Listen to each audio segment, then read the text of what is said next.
Sursum Corda.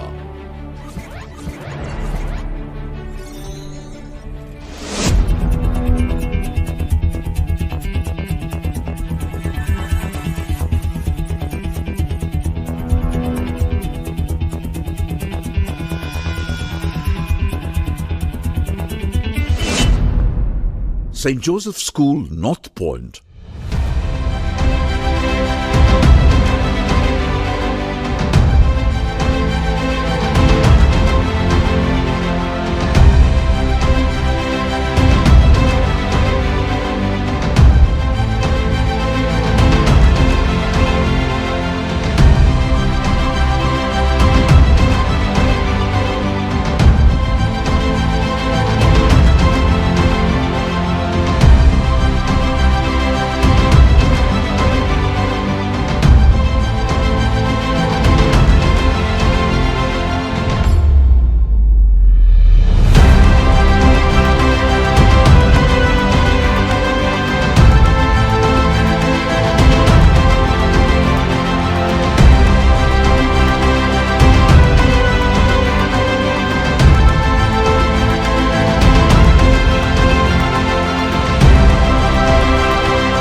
On behalf of Rector St. Joseph School, North Point, our deepest gratitude to all the participating teams and the teachers for accepting our invitation, and we'd also request you to kindly convey our gratitude to the heads of your institutions for letting you all participate in this event.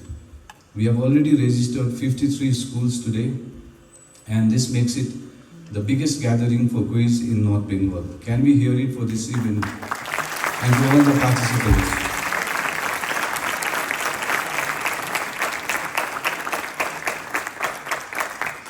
My name is Yusuf, and I'll be taking you throughout today's event.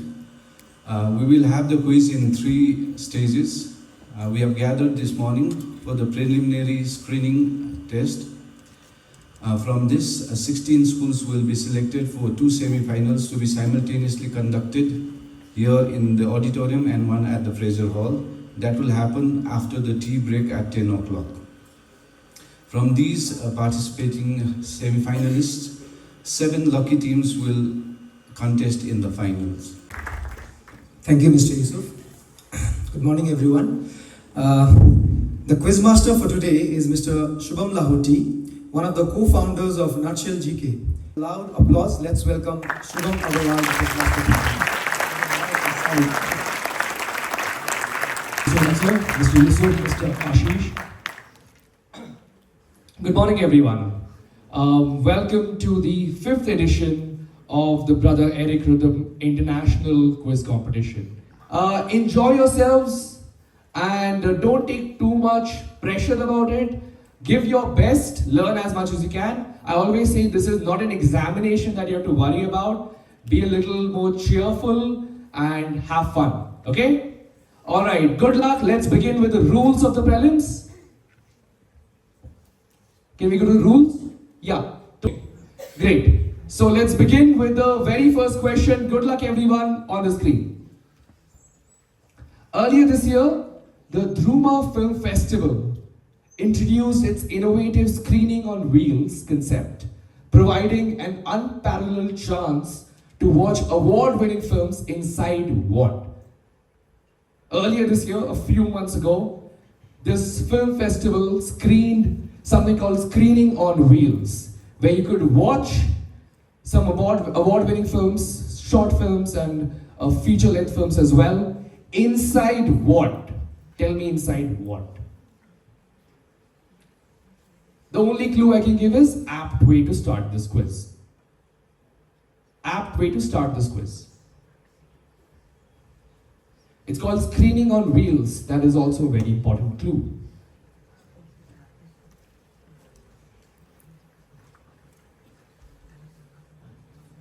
Okay, everyone, just tell me what is this thing inside which you could watch these films under the innovative idea called screening on wheels.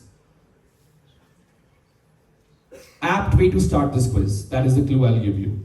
Now let's go to question number 2. In 1973, this country came up with some of the most exciting stamps. Why are they so exciting? These are mini phonographs which actually played the national anthem, folk songs, and the history, a short history of this country. So the stamps would actually play music, the national anthem, folk songs, and a short history of the country. Which country came up with these stamps? Which country came up with these stamps? This is what they look like. The image itself is a very big clue, of course. So think about it. Which country came up with these stamps?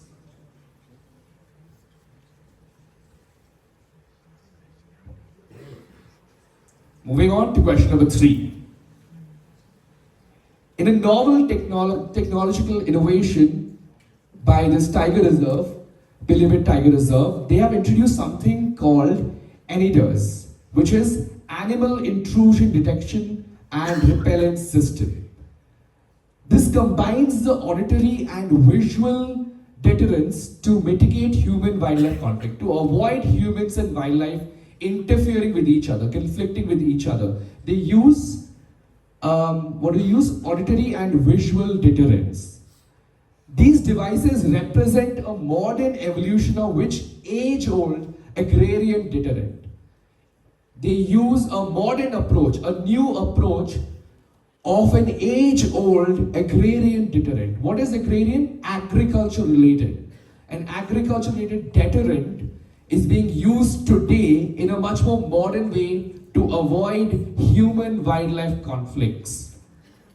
So what is this age-old agrarian deterrent that has evolved into this? Age-old agrarian deterrent evolved into this. Okay, very, very obvious. I've given you agriculture right there, conflicts between humans and wildlife. This should make it very easy. Think about it and tell me, what are we talking about here? Okay, let's go to question number 4. Okay, there's a video here.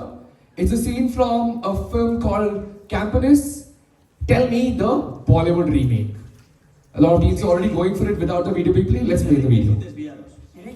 Perdón, lo que Paquito se refiere es que si seguimos en línea recta o cambiamos de... That's about it. So, tell me the Bollywood remake.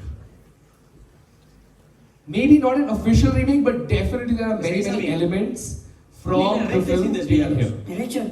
Perdón, lo que Paquito se refiere es que si seguimos en línea recta o cambiamos de... Alright, tell me the Bollywood remake. Great, let's go to question number 5. ¿Me seguís a mí? The general sentiment and unofficial slogan associated with this giant is, if it ain't dash, I ain't going. So with this giant, we can call it a tech giant as well. If it ain't dash, I ain't going. However, some recent events, by recent events I mean the last 1 year, what has happened is that the sentiments of the public has changed. It has become the opposite. The sentiments towards this particular giant has become opposite. Tell me this giant. It's obviously a company, a corporation we're talking about. Which tech giant we are talking about? Technology in a very, very broad way. We don't necessarily mean internet technology. It could be any sort of technology, but definitely a tech company. The sentiment was what? That it is so safe that we'd say that if it isn't this company, we aren't going. But now what does it say? The people's sentiments are exactly opposite. What they're trying to say is, if it is this company, I ain't going. Okay? So tell me the company. Very recently also there have been major issues related to this company, and this has been going on for about a year and a half. Tell me the company. Moving on to question number 6. The Australian Broadcasting Corporation post box number in every Australian capital city is 9994. And the reason for that is to immortalize a cricketing legend. Which cricketing legend? Any cricket fans should know this, very obvious. Tell me the cricketing legend who is honored through these post box numbers 9994. Name the cricketing legend.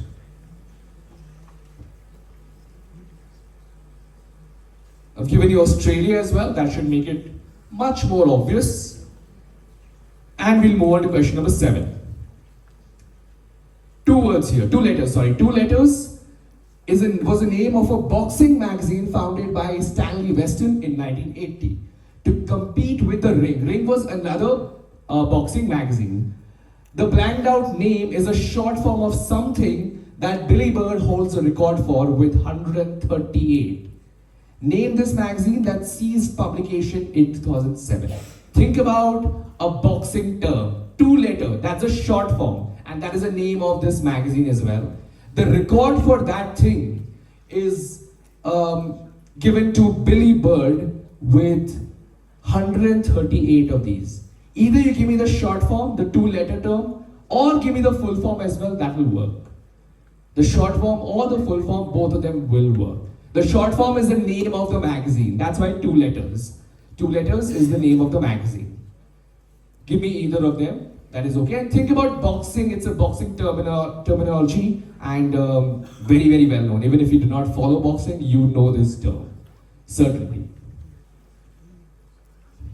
Alright, moving on to question number 8. In 2022, a team of researchers from the University of Queensland, Australia, found an insect. This is the scientific name for the insect, commonly known as the superworm. Why is this important? The superworm can actually digest and survive on something that could solve a major problem, environmental problem that we are all facing. So what is this thing that the superworm can digest and survive on that could solve a major world problem? What is this thing? Okay? Think about a very obvious answer here. What thing could it be that this would survive on? That's revolutionary. And it could really solve a major problem that the world faces in terms of environmental damage.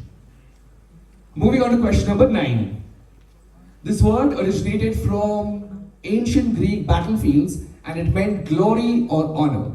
It entered the English language in the 19th century and has meant praise. Initially used as in academic circles only, meant as praise but used only in academic circles. Despite ending with S, it ends with S. It functions today as a singular mass noun, commonly awarded or expressed in recognition of achievements. The S does not make it a plural. Okay? It's just a part of that particular word. And it has always meant praise. Think about this word. One word answer that started by meaning glory and honor in battlefield, for what you achieve in the battlefield, and then started to mean praise, giving praise to someone, especially in the academic circles, and today, praising anyone anywhere. Ends with S, which does not make it a plural, it is still a singular mass noun. Alright? Tell me the word. One word answer here. Moving on to question number 10. This is the tetrapod tea bag, which was designed by an IIT graduate, taking inspiration from the shoreline of which city? It takes inspiration from the shoreline of which city?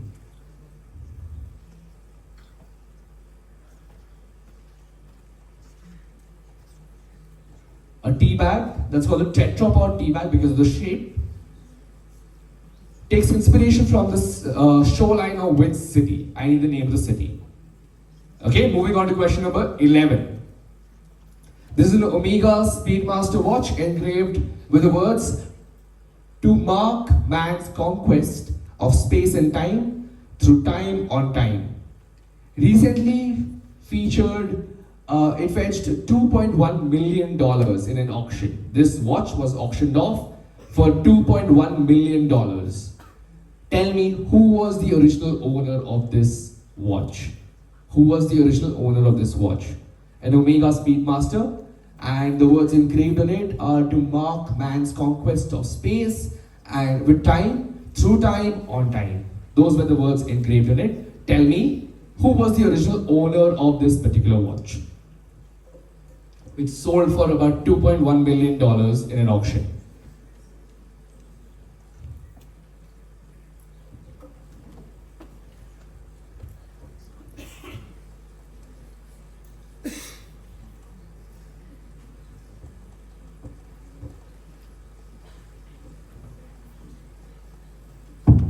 Alright, moving on to question number 12. Okay, we'll play a video. We'll not play the audio here. There's no audio. We have muted the audio. It's from South Park, where Eric Cartman, this is the character Eric Cartman, sings about the positives of something. Okay? Without the audio, try to figure out positives of what?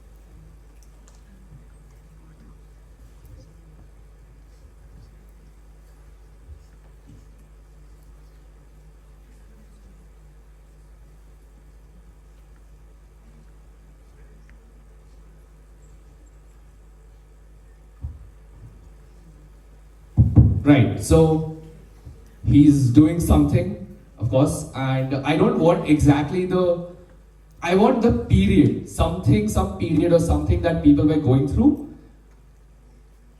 So just tell me positives of what?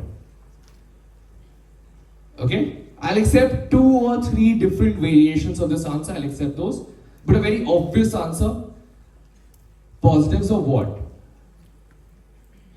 I mean, if I give you the name of the episode as well, that will itself give you the answer, if I want to, but we're not doing that. So just tell me positives of what. Alright, moving on to question number 13. Number 13. Okay, thanks for your 1000-day Spanish streak, tweeted by the official handle of Duolingo. Which English footballer spoke in fluent Spanish during his unveiling at his new club? When this footballer spoke in fluent Spanish when he was unveiled by his new club, Duolingo actually posted this, that thank you for your 1000-day Spanish streak. So he'd been learning Spanish for about 1000 days. So tell me, which footballer's unveiling are we talking about? Which footballer? Again, fake current affairs. Okay, question number 14. This is someone called Rahul Panikar, who is a professional sports person in a lesser known sport. He has been a national champion and represented India on the world stage. Which sport would you associate him with? Which sport would you associate him with? Lesser known sport, of course. That's why the image is very important. Which sport would you associate him with?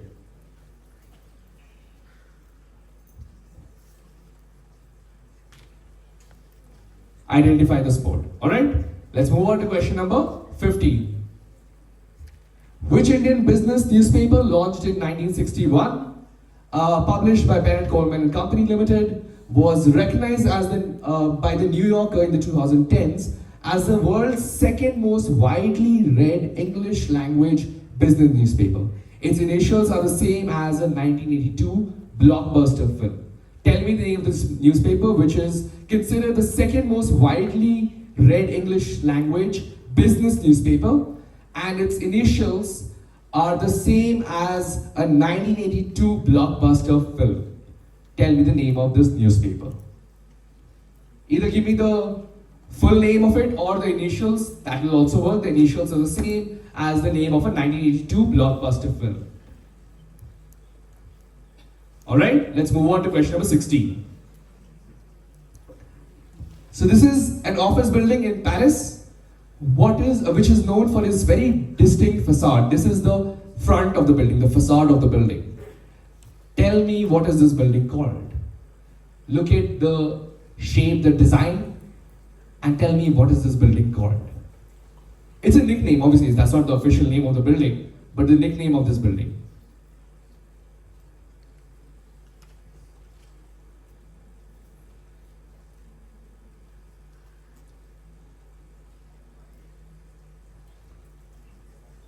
Okay, let's move on to question number 17. This is a biography of Yogi Adityanath from 2017, the Chief Minister of Uttar Pradesh. Tell me the blanked out word, the name of the autobiography, the dash who became Chief Minister. Tell me the blanked out word. Obviously, the name alludes to an award-winning motivational book. It alludes, it's similar to an award-winning motivational book. The dash who became Chief Minister. Tell me the blank. One word answer, we'll give you points. Okay, very obvious answer, I think. Let's move on to number 18.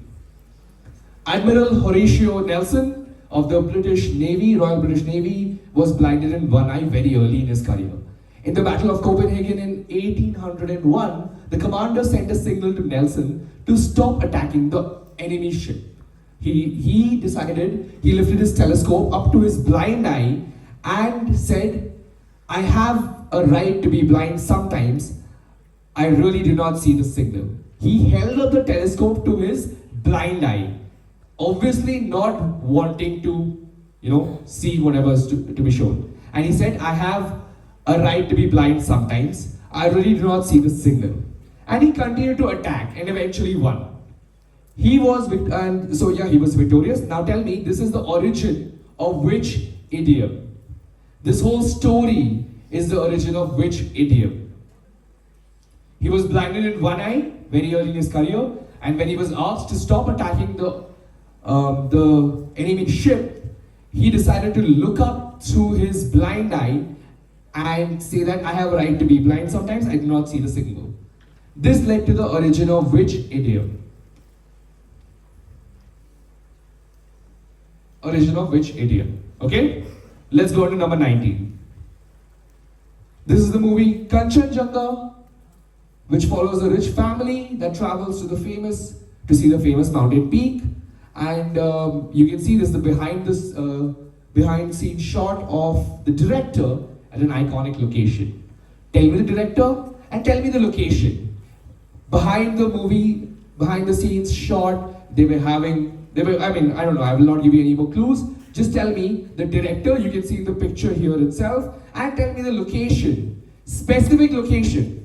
I do not need the city or the town, nothing. I need a specific location where this picture is from. Specific location. From the movie Kanchenjunga. Rich family goes to see the Kanchenjunga, essentially. Okay, let's move on to question number 20. 2010, Laszlo Hanses, he was craving pizza and he used 10,000 something to purchase 2 large pizzas. At the time, the value was around $41, only $41. But today, it would be around $1.1 billion. What did he use to buy the pizzas? He used 10,000 of something to buy 2 large pizzas. And this is the picture. Him with his kids eating the pizza. So tell me, what did he use to buy these 2 pizzas? Today the value is about $1.1 billion. That time it was just $41. Okay, now we move on to the final 5 questions of the prelims, all star marked. Let's go to question number 21. Jyoti Prasad Saikia, a journalist, coined this term during a radio talk show back in 1972. It was meant to emphasize the connectedness and the sibling-like bonding between a region of this nation. Tell me the term. He was the very first to coin which term, which was meant to emphasize the connectedness and the sibling-like bonding between the region of this nation. And the term that he was the very first to coin, that we obviously hear and use now very often.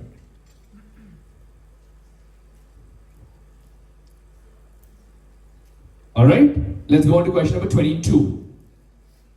This is the African fish eagle known as the hungwe, found in throughout the sub-Saharan Africa, where there are large bodies of open water with abundant food supply. In which country's flag would you see this bird?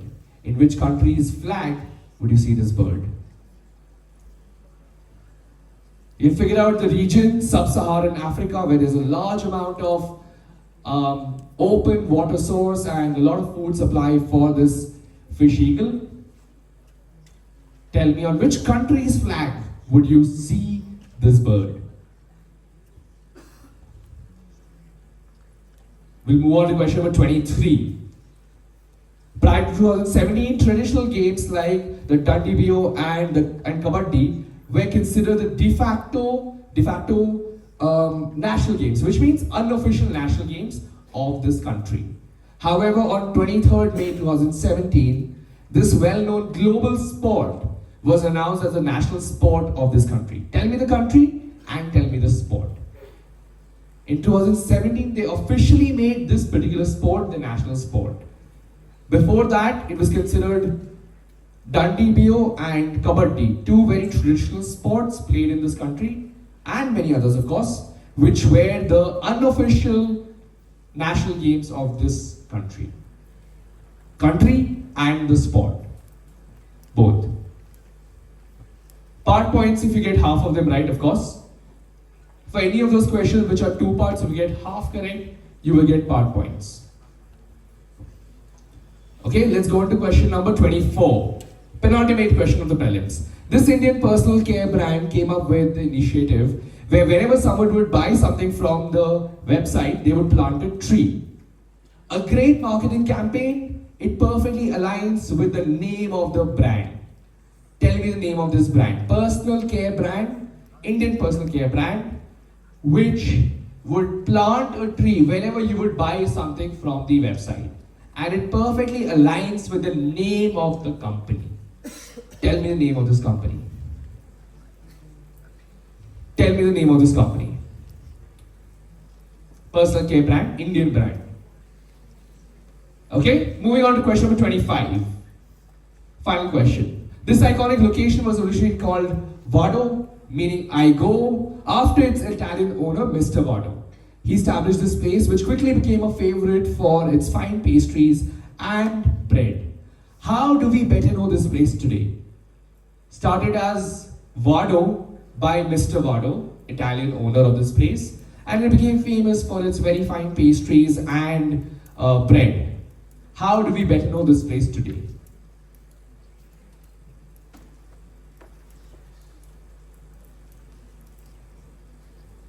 I'll not give any clues on this.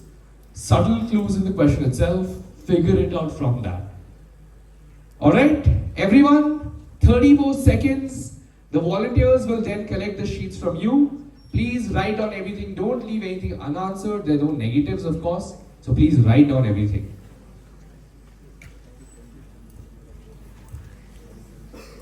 30 more seconds and then hand over the answer sheets to the volunteers near you.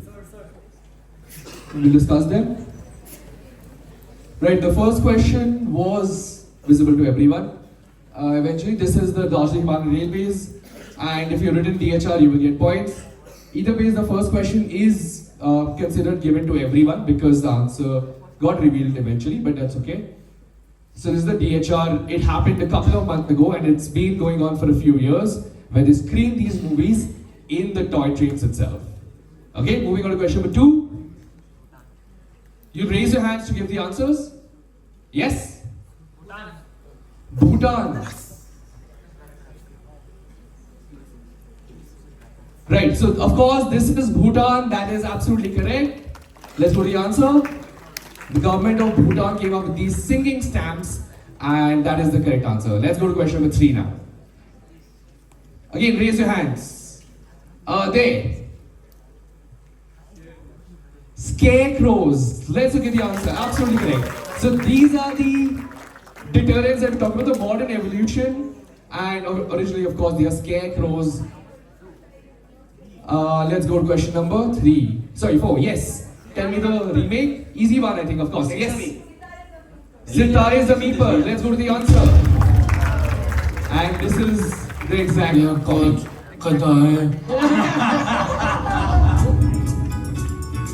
Right, so we can go on. That was Sitare Zameen Par. Not Tare Zameen Par. If anyone wrote Tare Zameen Par, that will not be correct. Okay, Sitare Zameen Par specifically. Yes, number 5. At the back. Sorry?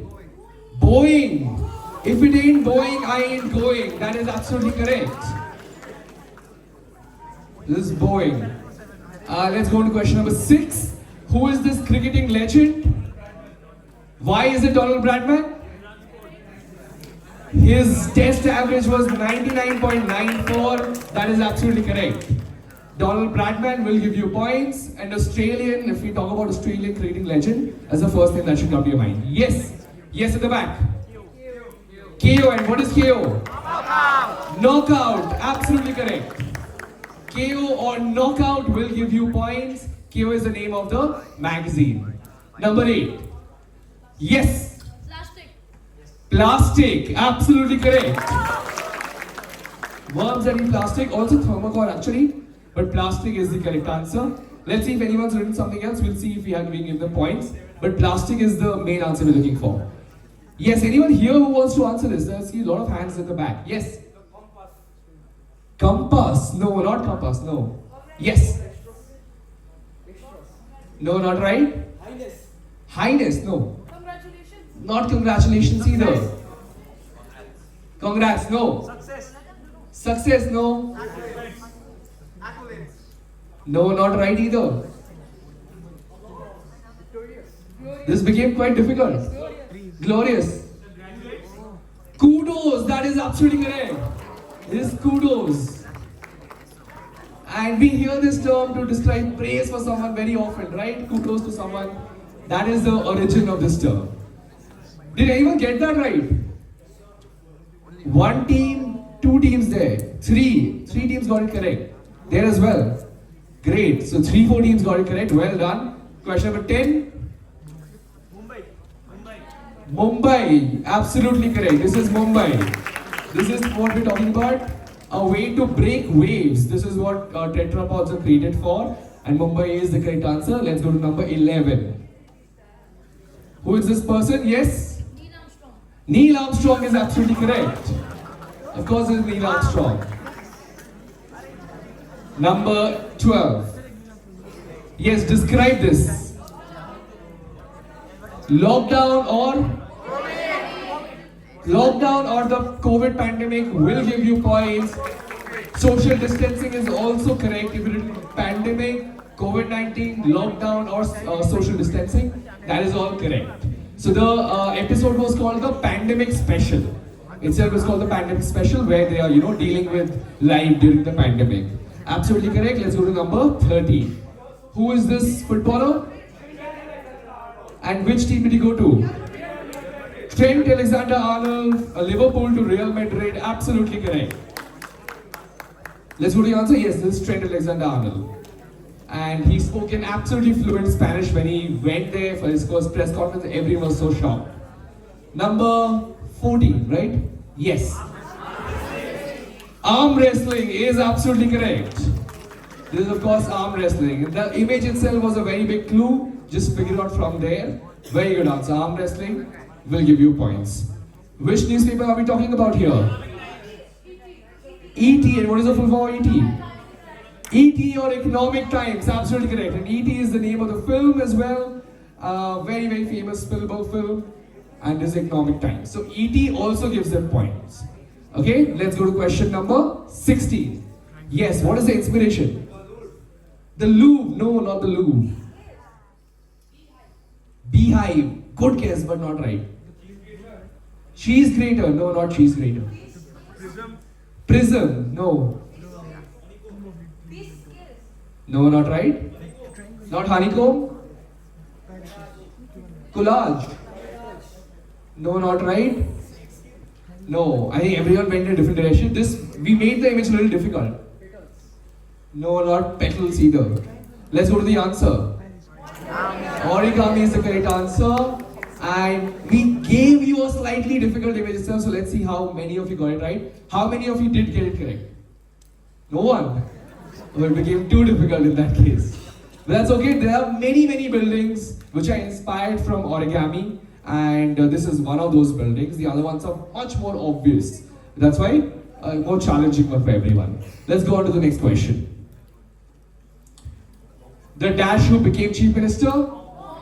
The monk who became chief minister, absolutely correct. And the award-winning motivational book? The monk who sold his Ferrari, absolutely right. So this is monk. This is a movie called Monk, so that's the image that we put here. But monk is the correct answer. Let's go to question number 18. Which idiom are we talking about? Yes. Turn a blind eye, turning a blind eye, absolutely right. Turn a blind eye. He turned towards his blind eye and refused to see what needed to be seen. So he's just ignoring the truth essentially. That is absolutely correct. Turn a blind eye, turning a blind eye is enough. Yes. Sir, can you Caventer's Darjeeling? Caventer's and the director? Sir, Satyajit Ray. Satyajit Ray and Caventer's, absolutely right. Darjeeling will not give you points. Your answer has to have Caventer's in it. Caventer's, yes. Part points, yes, of course you have part points. Getting half of it right. Satyajit Ray and Caventer's is absolutely correct. Number 20. I did hear the answer. Of course, this is Bitcoin. Bitcoin, 10,000 Bitcoins that he used to buy 2 pizzas, and now he is regretting it, of course, because now they are worth $1.1 billion. 10,000 Bitcoins. Number 21. Which term are we talking about here? Seven Sisters of Northeast India. Absolutely right. The Seven Sisters is the answer we're looking for. If you're in Seven Sisters of Northeast India, that's also okay. The operative word is Seven Sisters. Words. Number 22. Which country? Kenya. Kenya. No, not Kenya. Not Albania. Not Mexico. Zambia. No. Egypt. No. Kazakhstan. Dominican Republic is a parrot actually. Samoa. No. Cuba. Not Cuba either. Let's look at the answer. Zimbabwe is the correct answer. Right there. Zimbabwe is the right answer. Difficult one, of course. Did anyone get this correct? One team got it correct. A round of applause for them. Only team to get it right. Great. Question number 23. Yes, the country and the sport. Nepal. And the sport? Volleyball is correct. Nepal and volleyball is the correct answer. It became the national sport of Nepal in 2017. 24. Yes, the brand. Mama Earth is correct. Mama Earth is the brand, and of course it aligns very much with the, what they were trying to do, the campaign of planting trees every time someone buys something from the website. Good answers. Let's do 25, the final question. I want to see someone else try to answer this. Only one team is raising the hand. Yes? Glenaries is absolutely correct. This Glenaries started as Vado and then eventually became Glenaries by, I think, in the 1920s or 30s. That's when they became Glenaries. That is the correct answer. So with this, we come to the end of the prelims. Everyone, thank you for that very, very nice welcome. We had a wonderful preliminary session. Of course, with a few technical glitches. There is no quiz without a technical glitch. It's just accompanied in every quiz. So that's okay. That's not a problem. We still saw some excellent answers from so many teams. As expected, this turned out to be a very, very high scoring preliminary round. And we have the final 16 teams who have qualified. I'll request one member from each of these qualifying teams to come forward on the stage. You'll pick up one of these papers and that will determine whether you are taking the place here or you're going for the semi-final in the Fraser Hall. Okay? So the final 16 teams, it's always a little disheartening to eliminate teams. We would want the quiz to go on with everyone getting the opportunity, but that is not how competitions work. So we have to accept that teams that did not qualify, please understand that we've seen everyone's sheets, everyone did very well. Every team has scored a certain amount of points, which is commendable, but you need to see where can you improve yourselves to get better and next time probably reach the semi-finals and then the finals. Alright? So in no particular order, the teams will come forward here, starting with Videography Academy. Let's hear a round of applause for them. One member from Videography Academy. Next, from Kurseong, Guthal's Memorial School.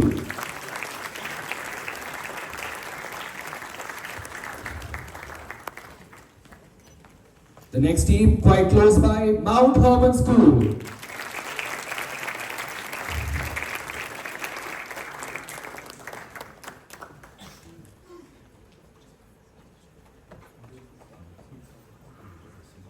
Alright, the fourth team, St. Joseph School, North Point, Team A.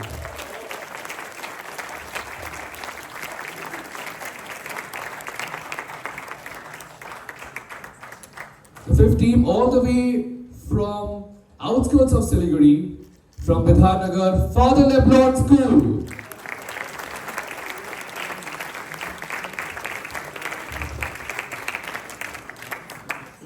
The next team, again from Siliguri, Birla Devi Jyoti.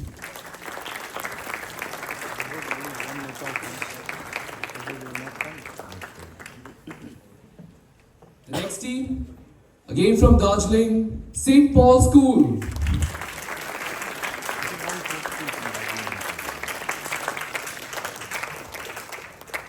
After this, we have St. Anthony's School, Kurseong.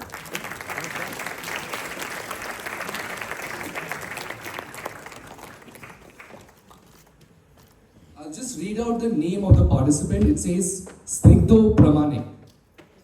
Okay, yes. Now we have a team from Kalimpong St. Augustine School.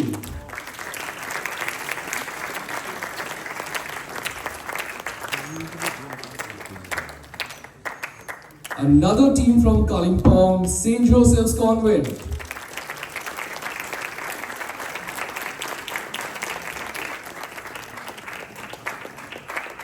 The next team from Lebong Sunrise School.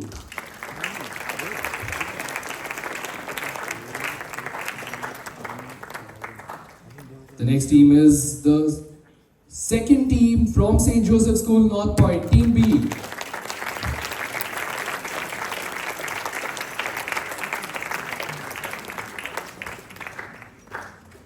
Another team from Darjeeling, Loreto Convent.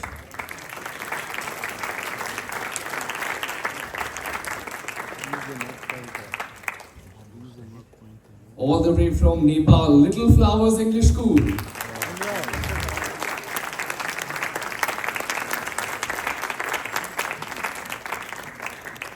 The next team is West Point School, Narayana.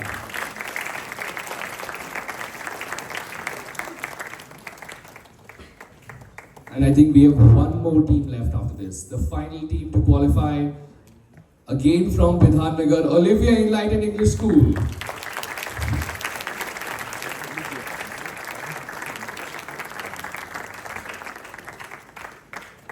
I would just like to announce one team that missed out on sudden death, not even a tiebreaker, not even the elimination tiebreaker, but the sudden death. That was Don Bosco School, Malbesi. So they missed out on, they had the same score as the final team to qualify, they missed out on sudden death. So let's hear a round of applause for Don Bosco School, Malbesi. The 17th team, we start with Pounce and Bounce. The rules are very simple. Each team will get one question direct for them. You can pounce on any single question. If a question is for team number 1, any other team number 3, 4, 5, 6, 7, 8 can pounce. You will raise your hands, write down on the sheet of paper provided to you, and we'll come and check. If your answer is correct, you will get a plus 10. If it's wrong, you get a minus 5. That is called pounce. So there's a risk and a reward for pouncing. For getting it correct, you will get plus 10. Getting it wrong, minus 5. Okay? So if you're sure about the answer and you don't want the question, you don't want to wait for the question to pass on to you, you can pounce. Okay? That's a risk and a reward for pounce. If you're not sure, you want to wait for the question, then wait. It'll go from team number 1 clockwise, and then it'll go on to the next team if the answer does not come. Okay, simple rules that way. So plus 10, 0, if the question is passing on, if it's your direct, it's plus 10, 0. It's plus 10, minus 5 if you pounce. Okay, I see a lot of familiar faces, so I'm very sure that you all are aware of pounce and bounce. Okay, I do not need to explain anymore. Any doubts about this? Yes. Okay, the lights. Can we probably dim down the lights here on the sides, both the sides? This is better? Okay. Screen is clear and visible to everyone? Okay, so let's start with the very first round. Question number 1 on the screen. This will be a direct for team number 1. Okay, others can of course bounce. Which word first recorded in the 1857 Chinese text, Miscellaneous Notes on Fujian, means black dragon because of its dark, long and curly appearance? It means black dragon because of its long, dark and curly appearance. These questions will now be difficult, a little more difficult than the prelims, of course. You've qualified, so it has to be a little more challenging. But it's a term that you have all heard, Chinese origin term. Think about it, which term are we talking about? And again, important to this part of the world as well. The term that we're talking about, the broad spectrum of things that we're talking about here is important to this part of the world as well. But I need a specific term which means black dragon because of the appearance. So what are we talking about? Anyone who wants to pounce on this can go ahead. No one is pouncing, so I'll close pounce. Team number 1, it is your direct. Your answer on the mic. So now there'll be no negatives. You will answer one after the other, but there'll be no negatives. Team number 1, take a guess. I said it's important in this part of the world. Chinese origin, of course, means black dragon because of the appearance. Is it Ryugo? Sorry? Is it Ryugo? Ryugo. Not correct. We'll pass it on team number 2. Take a guess. There's no negative, so I request you to take a guess. Give any answer. It's wrong, it's wrong. What's the big deal? Shaolin. Okay, Shaolin is not the right answer. Okay, good guess. Team number 3. It's important that we take guesses. Let's not be worried about a wrong answer. Worst that will happen is we get 0. It's okay. Team number 3. Any answer? No guesses by them. Team number 4. Tea. Sorry? Tea. Tea. I need something more specific than tea. Black oolong tea. Black oolong tea. The word we're looking for is oolong. What a brilliant answer. Team number 4 gets a plus 10. The word is oolong. And it's a tea that originates from China specifically, and it has this sort of appearance which looks like a dragon. That is why they call it black dragon. Very, very well worked out. Team number 4 gets a plus 10. Next question, team number 2, it is your direct on the screen. Algo speak is the use of coded expressions to evade automated content moderation on social media. So they use coded words so that they're not flagged when people are communicating on the internet, on social media. It is essentially avoiding the use of words that must not be spoken to avoid getting penalties, to avoid being flagged. Which fictional character, sorry, there'll be character, is it nicknamed after? Which fictional character is it nicknamed after? Given the fact that it is avoiding the use of words that must not be spoken to avoid getting flagged or getting penalties. So which fictional character is it nicknamed after? Teams that are pouncing. Team number 6 is pouncing. Anyone else who wants to pounce on this can do that. It's a direct for team number 2. I will close the pounce now. Only one team is going for it. Team number 2, it is your direct. Fictional character, very, very well known fictional character, of course. No guesses? Team number 3.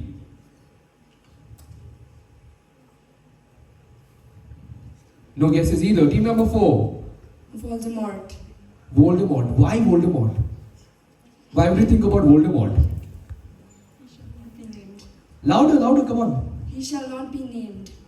Voldemort, someone who should not be named. What a fantastic answer once again. That gives them another +10. This is Voldemort. It's called Voldemort or Voldemorted. That gives team number 4 another +10. Team number 6 gets a -5. Good answers, 2 good answers by team number 4, and they've taken a lead already in this quiz. Team number 3, next one is your direct on the screen. This individual made history as the country's first ever full-time black captain. His name in the native language means hope. In 2025, after about 27 years, he won the team their first major trophy. Tell me the individual who became a symbol of hope for his country. Current affairs should know this. I need the name of the person. Okay? As expected, a lot of you are going for it. Team number 1 is pouncing. Team number 6, 7 and 8 are also pouncing. 1, 6, 7 and 8. So I close pounce now. The teams who have pounced, please keep your hands raised. I will check the answer now. 4 teams have pounced. Pounce has been closed. Team number 6, 7 and 8. Okay. Team number 3 is your direct.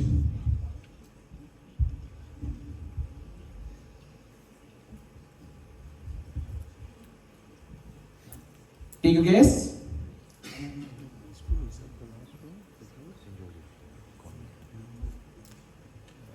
Team, I'll not give you too much time. You have to give me an answer. No guesses. Okay, team number 4. Another chance for you. Michael Jordan. Sorry? Michael Jordan. Michael Jordan. No, not Michael Jordan. Team number 5. Captain of South Africa. I need the name. Bavuma, I think is his Full name? Can you give me the full name? starts with T. Starts with T. I'll accept it. They said Bavuma. Temba Bavuma is correct. That gives you a +10. Team number 1. Team number 5, 6, 7, 8. All get a +10. 1, 5, 6, 7, 8 get a +10, and they should deserve a round of applause for this as well. 5 teams have gotten this correct. This is Temba Bavuma winning the World Test Championship for South Africa. The very first trophy they've won in 27 years, and of course, they've been cursed with being called the chokers for losing out in the finals and semi-finals so often. Finally, a trophy for them is a win for cricket. Good answers here. Team number 4, next one is your direct on the screen. In 2023, as a creative tribute on Mother's Day, Zomato made a change to emphasize that Ma always comes first. Ma means mother, always comes first. Zomato is a very well-known company in the restaurant business. Tell me, what was the temporary change that they made? What is a temporary change that they made? Very logical, you can work it out. Team number 2 is pouncing. Team number 5, 6 are also pouncing. You can very easily work it out. It's a direct for you. I'll tell you when to answer. 2, 5, 6 are pouncing. I'll close the pounce now. 3 teams, only 3 teams. Team number 5 and 6. Let's look at your answers.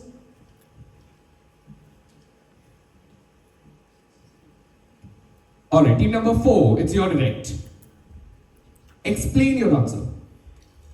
Zomato, the name they put the ma syllable first, as in Mazoto. Mazoto. Yeah. They put Ma first and then they put Zoto. That is the answer we're looking for. Absolutely correct. They changed the name to Mazoto, saying that Ma comes first. That's a very good answer. Team number 4 gets a +10. Team number 2 also gets a +10. Team number 5 and team number 6 get a plus 10. 2, 4, 5 and 6 get a plus 10. Mazoto was the name that they changed, saying that Ma comes first. Very logical answer, and great that 4 teams got this correct. Team number 5, you're direct on the screen. Okay, every year, the 28th or 29th of March, depends on whether it's a leap year or not a leap year, is celebrated as World Dash Day. The blanks are not indicative. They're not indicative, okay? Because that is the 88th day of the year. 28th or 29th March is the 88th day of the year, depending on whether it's a leap year or not. Fill in the blanks and explain the reason behind choosing the 88th day. Why would they choose the 88th day to celebrate World Dash Day? And what day are we celebrating? 88 is the key here. 88 is the key here. If you know one, I think you will know the other as well.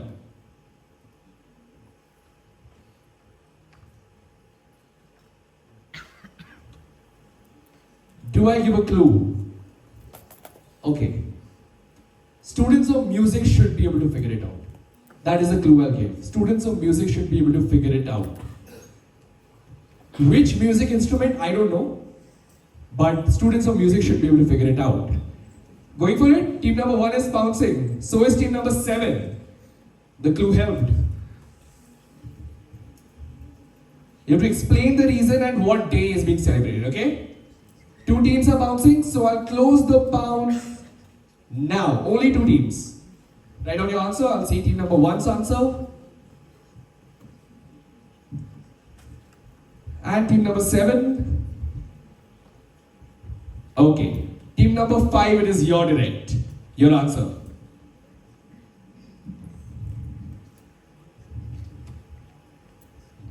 World Octave Day because 8 is repeated in 88. World Octave Day. Okay. Interesting answer. Not correct. World Music Day. World Music Day. And the reason?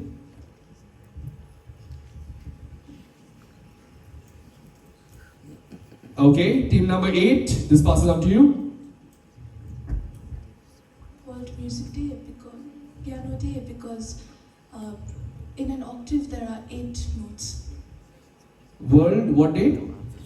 Piano. So why 88? Because in each octave there are 8 notes each. Okay, I will pass it on to team number 2. I need a better answer than that. No guesses? Team number 3, this passes on to you. On the mic, on the mic. Sir, World Music Day, sir, but we don't know the explanation, sir. The explanation you don't know. Okay, they've already said World Music Day. Team number 4 passes on to you. World Mozart Day. World Mozart Day. And why the number? Because he's associated with piano and octave 8. Okay, he's associated with piano and octave. It was your direct. Audience, I'll come to you if you give me a complete answer. Anyone? Yes, at the back. World Piano Day because the piano has 88 keys. Absolutely correct. Very, very good answer. So team number 1 and 7 both get this correct. Very well worked out. Team number 8 will give them 5 points for giving World Piano Day. But not give me 88 keys. If you figured out piano, I thought you would figure out the 88 keys part as well. But that is the correct answer. 5 points for team number 8 plus 10 for 1 and 7. Okay, great. Next one is a direct for team number 6. It is largely believed that moving peddlers were the norm during the Middle Ages. However, the sellers of these specific items had fixed places of business. Usually, people would sell by, moving around. They would not be in a specific place. However, when selling these specific items, the sellers had fixed places of business, often near universities. This is how a term originates for these sellers or the items they are selling. Tell me the sellers or the items they are selling. Again, very logical, very workoutable. The fact that most sellers would be moving around. However, sellers of this specific item, these items, a group of items, would have fixed places of business. Fixed places of business. And they would often be near universities, which is also a very big clue. So tell me, what items would they be selling, or what would these sellers be called? Both of them are essentially the same thing. It's a direct for team number 6. Teams that are bouncing, raise your hands. Team number 2 and team number 5 and 4 as well. 3 teams are bouncing on this. 2, 4 and 5 are bouncing. I'll close the Pounce. 3 as well, okay. 2, 3, 4 and 5. I'll close the Pounce now.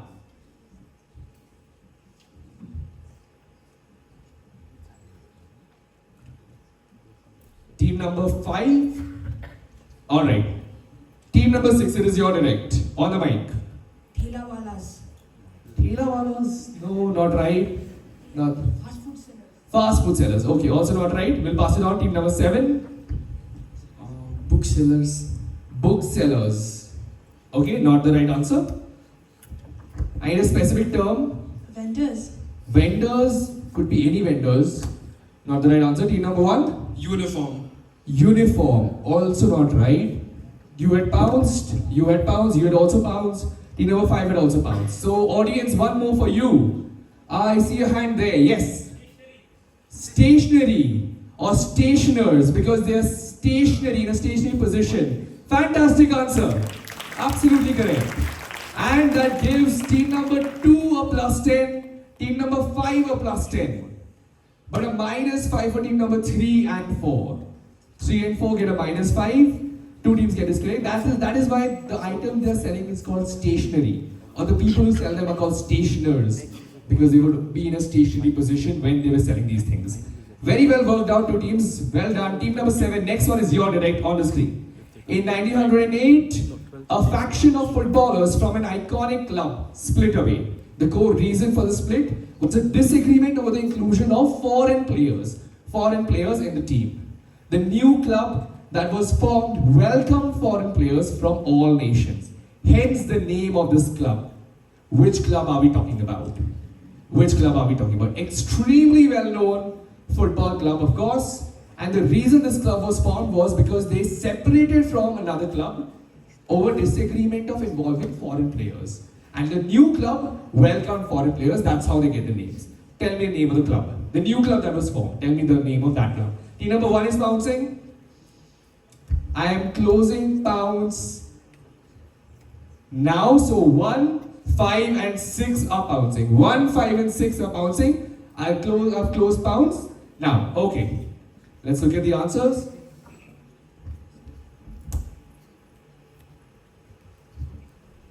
Team number 1. Alright, team number 7, it's your direct. East Bengal FC. East Bengal FC, not the right answer. Team number 8. Manchester United. Not Manchester United. Team number 2. On the mic. I need the name of the club that was formed, just that. The club that was formed by separating from the main club because of disagreement about including foreign players. AC Milan. AC Milan. We'll pass it on to team number 3. Bayern Munich. Not Bayern Munich. Team number 4. Arsenal. Arsenal FC. And these teams had Pounce. So audience, yes, Inter Milan. And what is the other name for Inter Milan? International Milan, because of international players. I asked you specifically the club that was formed. They separated from AC Milan to form Inter Milan. So I gave you a chance to give me a specific answer. I could not accept 2 answers. I'm very sorry about that, but cannot give you points for that. Team number 1 gets a plus 10. Team number 6 gets a plus 10. Team number 5 gets a minus 5. So Inter Milan, they separated from AC Milan. So I do not want AC Milan, right? That is what I mean when I say that please understand the questions very, very carefully, very clearly what is being asked. Okay, no worries. This was your direct. Last question of this round, team number 8, your question on the screen. It is believed that the term likely originates from the junior branch of the Girl Scouts who earned badges for good deeds and achievements. Later, it started being associated with children who delivered newspapers for the Curtis publishers, earning greetings and a certain type of imaginary reward. Over time, it came to represent credit or favor earned through helpful and positive behavior. which imaginary reward are we talking about? Imaginary reward started through a branch of Girl Scouts and then started being, associated with children who were delivering newspapers and so on, and it now represents an imaginary award. It's not a real award, it's just imaginary, given for helpful and positive behavior. Tell me the imaginary reward we're talking about. It's a term, of course, that we use to tell, to credit someone for any positive behavior, any positive deeds, positive behavior. A term that, of course, a lot of you have used, we have heard many, many times, of course. Tell me a term we're talking about. No one is pouncing on this. Closing Pounce, team number 8, it's your direct.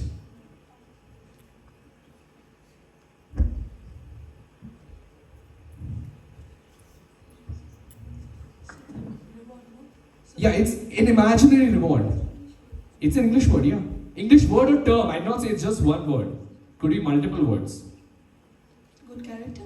Good character. Not right. Team number 1. Is it a boon? Boon. No. Team number 2. No guesses. Team number 3. Brownie points. Brownie points is a brilliant answer. That gives him a plus 10. That's a very good answer. Brownie points. Greenies meant brownie points essentially, and the club, the Girl Scout branch was called Girl Scout Brownies. That is what they were called, and that is how the term originates. Very good answer. Plus 10 for team number 3. No one else gets any points. With this, we come to the end of the first round. We'll look at the scores after the first round while I explain the rules of the second round. Can we go to the next slide? This is called Who Am I? So what will happen here is you will be given 3 levels of clues. 3 levels of clues. If you answer in the very first level, it's plus 15. If you get it wrong, it's minus 10. Second level, plus 10, minus 7. Third level, minus 5. Third level, plus 5, minus 2. So we'll reveal one after the other the level of clues. All the answers to all the levels is same. First, second, third, it just gets easier to work out. That is why, but the answer remains the same. The earlier you work out, the more points you score. Okay? And there are only 5 questions this round. Everything will be done on the buzzer. Clear everyone? It will be done on the buzzer. The first 3 teams will get a chance for any question. The first 3 teams at the most. We'll allow the question to be appeared for a while, and then if you press the buzzer, if the first team gets it wrong, the second team will get a chance. If the second team gets it wrong, the third team will get a chance. But if you haven't pressed the buzzer after the second team, you will not get a chance again. Only after the next clue, once we reset the buzzer, you will get a chance. Let's look at the scores. Are we ready with the scores? Okay. After the first round, team number 1 on 30 points. Round of applause for them. Team number 2 on 20 points. 3 on 5. 4 on 25. 5 also on 25. 6 again on 25. 3 teams on 25. 7 on 20. And 8 on 15. So very, very close. We have 3 more rounds to go. I'm certain it will be a close quiz.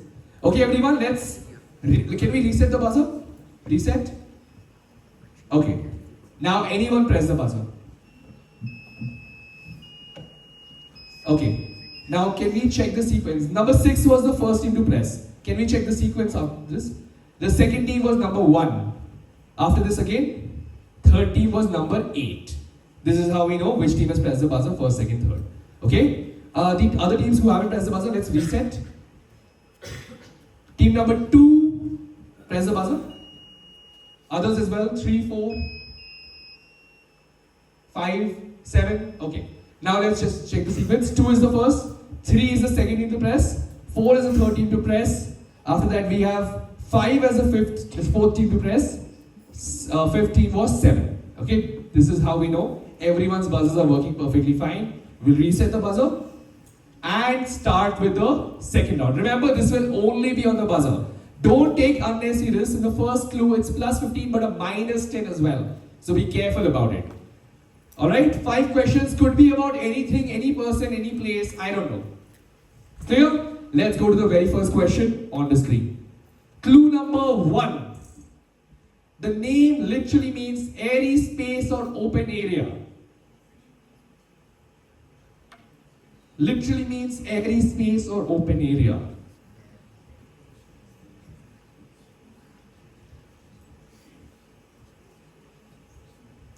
I'll give 5 more seconds on this if anyone wants to go on the buzzer. I see most people's hands are off the buzzer except these 3 teams. If you want to go for it. No. Alright. Let's go to clue number 2. The railway track was built to help navigate a steep descent of nearly 140 feet.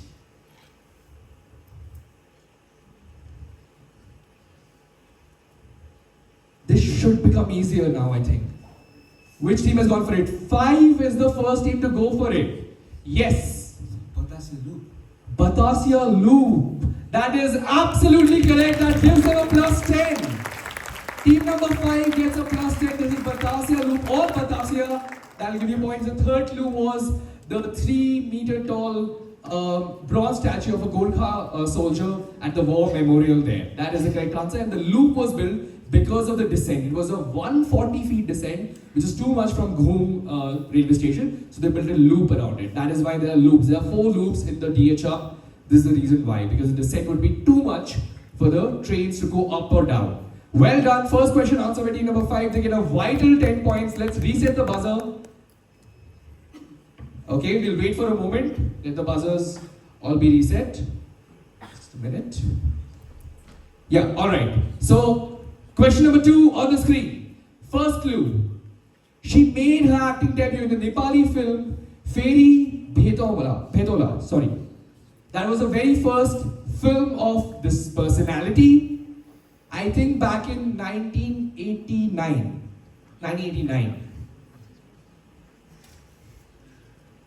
Nepali film.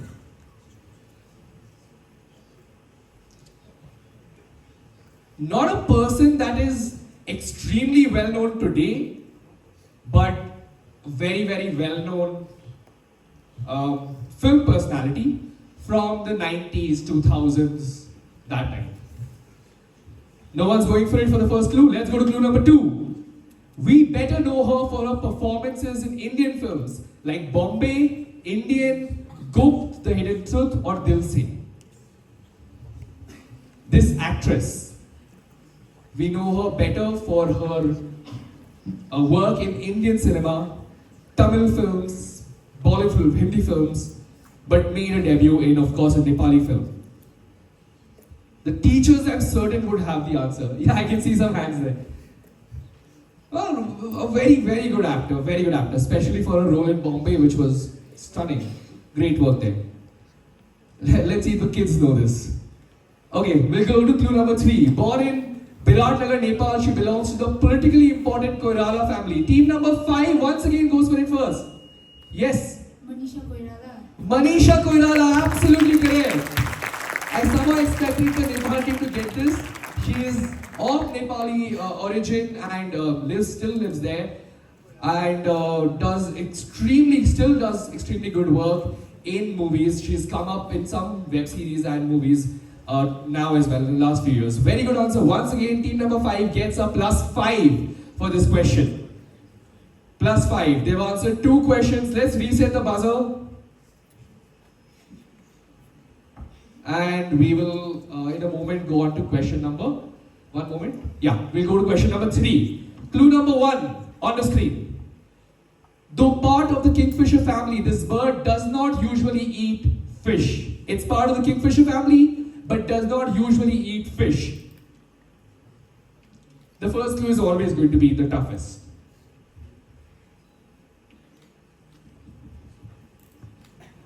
I don't see anyone going for it. Clue number 2. They are native to Australia and New Guinea. Team number 8 was the first team. Yes. Woodpecker. Woodpecker is not the correct answer. Can we look at the sequence now? Sequence. The second team is team number 4. Hummingbird. Hummingbird, also not right. Can we look at the third team? 6 was the third team. Kiwi. Kiwi is not right. Kiwi would not be Australia. So the negatives. Team number 8 gets a minus 5. Team number 4 gets a minus 5. Team number 6 gets a minus 5.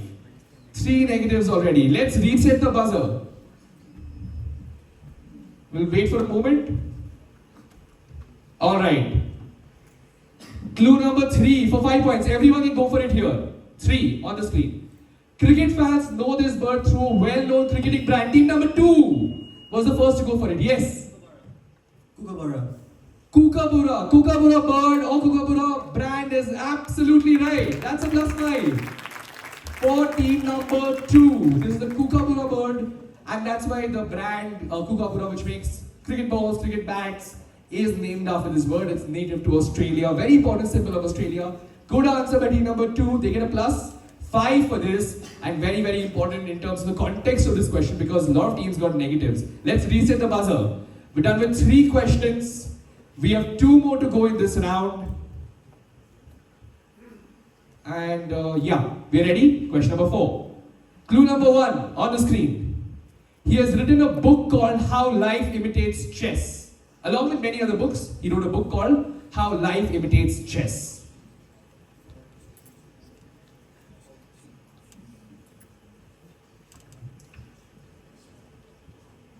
He's talking about how you can take ideas from the chess world, the chessboard, and apply that to life and business. No one's going for it. Okay, clue number 2. In 1986, he famously defeated IBM's team number 8 has gone for it. Yes, I need an answer. Cannot give too much time for this. Something from Kasparov. First name? Gary Kasparov. Gary Kasparov is the correct answer. That's a +10 for team number 2. This is Gary Kasparov. At that time, he was the youngest ever undisputed world champion at the age of 22, and he defeated Karpov to become the world champion. This is the famous Gary Kasparov, considered by many the greatest chess player. It's usually debate between him, Bobby Fischer, or Magnus Carlsen. Gary Kasparov gives them a +10. Very good answer. Let's reset the buzzer again and move on to the final question of this round on the screen. Clue number 1. The first was published in 1955 by Sir Hugh Beaver, who was then the managing director of a brewery in Ireland. A brewery in Ireland, he was the managing director, and the first was published in 1955 by him, Hugh Beaver.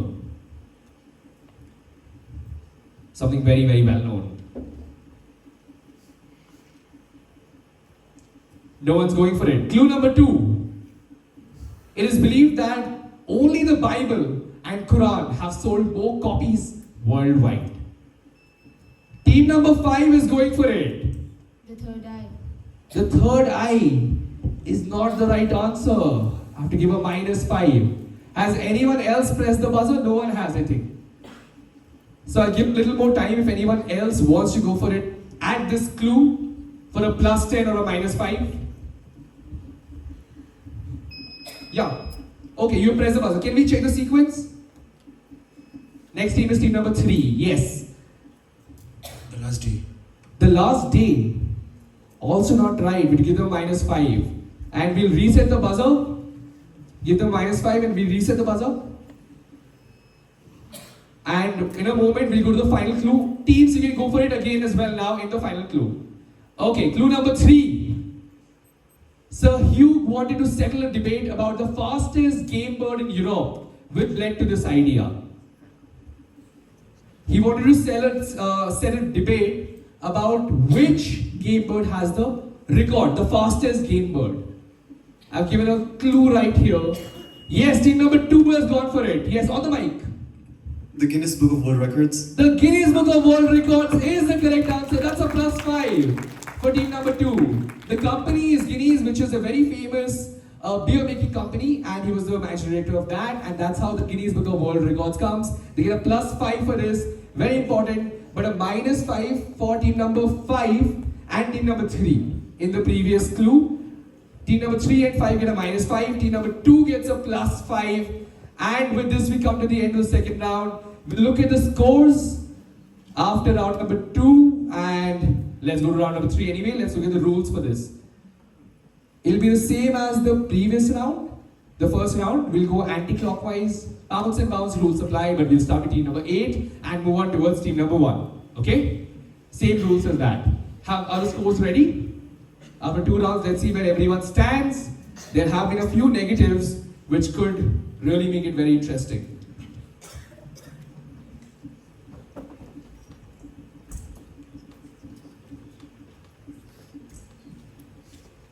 Alright, after 2 rounds, team number 1 still on 30 points. Team number 2 has moved on to 30 points. 3 is on 0, they took a negative. Team number 4 on 20. Team number 5 on 35 and they're leading. Team number 6 on 20, 7 on 20 and 8 also on 20. So there are 4 teams on 20, 2 on 30 and 1 on 35. It's extremely close, but we have 2 more rounds to go. First question of round number 3, team number 8, your direct on the screen.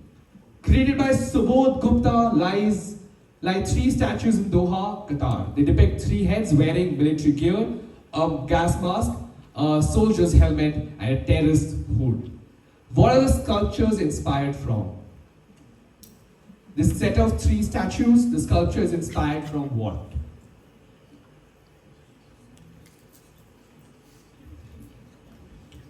Or what is it called? It's actually called exactly what it's inspired from. So what is it called? You don't have to answer right now.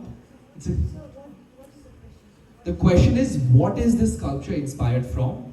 Or what is it named after? Both of which are same.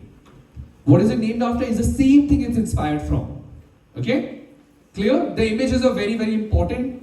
That should make it very much easier, I would say, much easier. Just think about it logically. What could be the inspiration behind these 3 statues of this sculpture? No one is pouncing on this? Surprisingly, I'd say. No one. Okay. Team number 8, it is your direct, on the mic. So, World War II.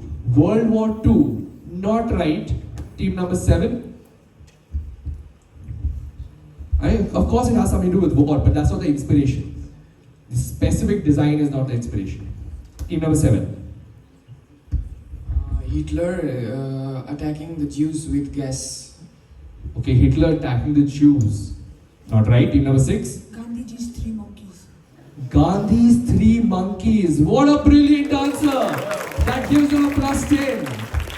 If we go back to the question, can we go back to the question? You can very clearly see certain portions being covered, the ears, the mouth or the eyes being covered, and that is what it's depicting. War is the theme, but the inspiration is Gandhi's 3 monkeys, which itself is inspired from Japanese folk or Japanese folk tales. Very good answer. 6 gets a +10.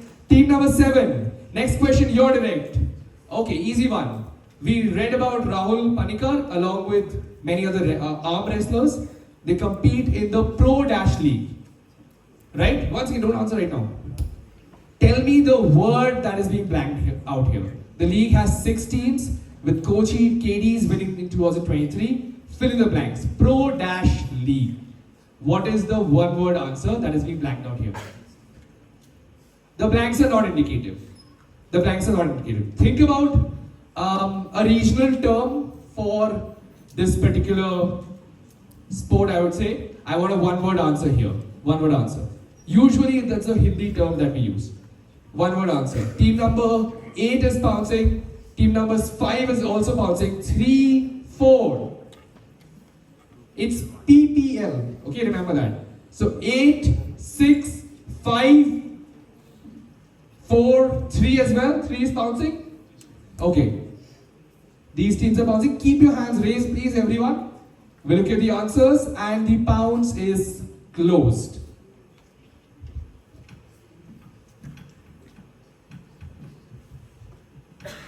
Team number 4 and 3 as well.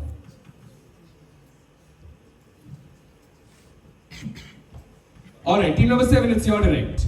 Pro Panja League. Pro Panja League. Panja is another term that we use for arm wrestling. That is absolutely correct. That is the name of the league. Team number 8, 7, 6 and 5 get a +10. 8, 7, 6, 5 get it correct, but 3 and 4 get a -5. 3 and 4 get it wrong, but 8, 7, 6, 5 get it correct. Question number 3 for team number 6. Are we okay with the scoring? Okay. Team number 6, you're correct. Okay, we'll show you the image as well. While Rajasthan provides the real backdrop of this journey, the trains and hence the film's name is quite local.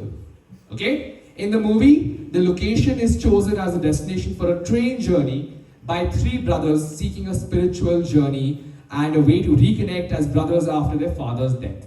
That is the gist of the movie. Tell me name the train or tell me name the film. Let's look at the image. It's a postal film. I said it's a quite local name. Tell me name the film or the train, both of which are same. So team number 1 and 8 are pouncing on this. You can see on the left that's Adrian Brody, Oscar-winning actor. And it's a movie by Wes Anderson, fantastic director. It's his film. So team number 1 and 8 are the only ones pouncing on this. I will close the pounce now.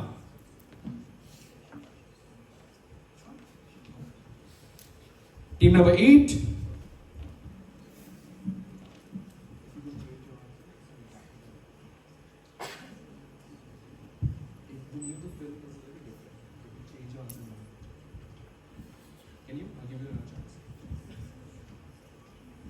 Give them another chance, they have to alter the answer slightly.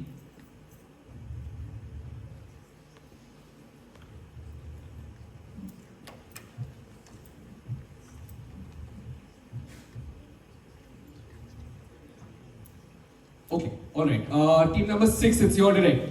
The Darjeeling Mail. The Darjeeling Mail is not the answer. Team number 5. I need a specific answer, specific words. Otherwise, that's not the name of the film or the name of the train. So I cannot give you points for that. Darjeeling Limited. The Darjeeling Limited is absolutely correct. That gives team number 5 a +10. Team number 1 also gets a +10. This is the Darjeeling Limited. That's the name of the movie and the train. Of course, it's not a real train. It is just a fictional train and the backdrop is also Rajasthan. So does not make sense. I'll not give a negative team number 8. They said Darjeeling Express. But I'll not give you a negative. You'll get 0 for this, but no points. So team number 1 and 5 are the only 2 teams that get +10 on this. And the next question again will be for team number 5. Your chance for another +10 on the screen. So Urban Myths is a comedy from Sky Arts that reimagines stories told about celebrities, historical figures over the last few decades. Actor Eddie Marsan, you can see in the image here, played which important celebrity? Someone we would relate more with Timothy Chalamet. We relate more this particular celebrity with Timothy Chalamet, but he played, Eddie Marsan played this celebrity in this comedy called Urban Myths. Tell me the name of this celebrity. This is what he looked like in the show. Extremely important, well-known celebrity. Team number 1 is pouncing on this again. Direct for team number 5. Anyone else? And the clue here that someone we would relate more with Timothy Chalamet. That should be very obvious. I'll close the pounce now. Only one team is going for it. Team number 5, it's your direct. Bob Dylan. Bob Dylan, that is the answer we're looking for. Another +10. +10 for team number 1 and team number 5. They both get this correct. This is, of course, Bob Dylan. Timothy Chalamet played Bob Dylan in the movie called A Complete Unknown. Almost award-winning performance. Let's see what happens there. But very, very good performance. Of course, it's a great Bob Dylan. That gives 2 teams a +10. Team number 4, next one is your direct on the screen. So this is a genus of flowering plants found in Southeast Asia. Due to the large heart-shaped leaves, they have earned a nickname based on a body part of a large animal. Identify the nickname. The nickname is based on a body part of a large animal. I need the specific body part of which animal, which will give you the nickname of this particular genus of flowering plants. 2 teams are pouncing here. Team number 5 and 7 are going for it. 1 as well. It's a direct team number 4. 1, 5 and 7 are pouncing. I'll close the pounce now. Only 3 teams?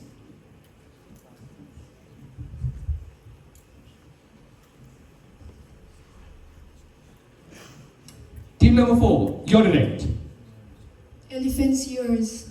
Elephant's ears. That is absolutely right. Another very good answer. These are called elephant's ears. Very obviously right there. You can figure it out. Team number 1, 4, 5 and 7 all get a plus 10 for this. 1, 4, 5 and 7 get this correct. They get a plus 10. And we go on to the final 3 questions of this round. Team number 3, you're direct. Okay. So this is after Gukesh defeated Magnus Carlsen in Norway Chess 2025. It became like a sensational thing what happened there. It was considered one of the biggest chess moments of 2025. NDTV put out this headline as a wordplay on an iconic sports film. It is a wordplay on an iconic sports film. I need the spelling to be absolutely accurate here. So 3-word answer. Tell me the exact wordplay on an iconic sports film. It's an Indian sports film. Let me make it obvious now. It's an Indian sports film. But I need the specific wordplay. Wordplay. So then change the wording a little bit, change the letters a little bit to make it quite apt for the world of chess and whatever's happened here. And the blanks are 3 words. 3 words right there. You can figure it out. So tell me the wordplay. Team number 6 is pouncing on this. Anyone else? 1 as well. 1 and 6 are both pouncing. Specific spelling has to be correct. Remember that spelling has to be accurate. Otherwise it will be wrong. Okay? I'll close the pounce. Are you going for it or not? Going for it. Okay. I'll close the pounce. Now 2 teams.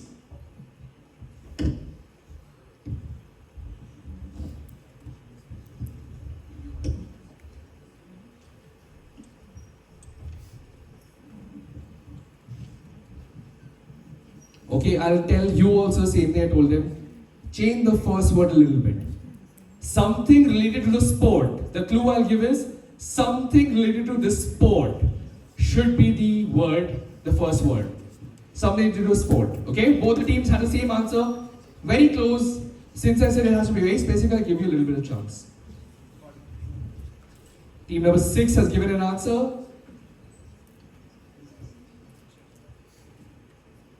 Alright, team number 1 has given an answer. Team number 3, it is your direct. What is the answer? Chess champion Gukesh.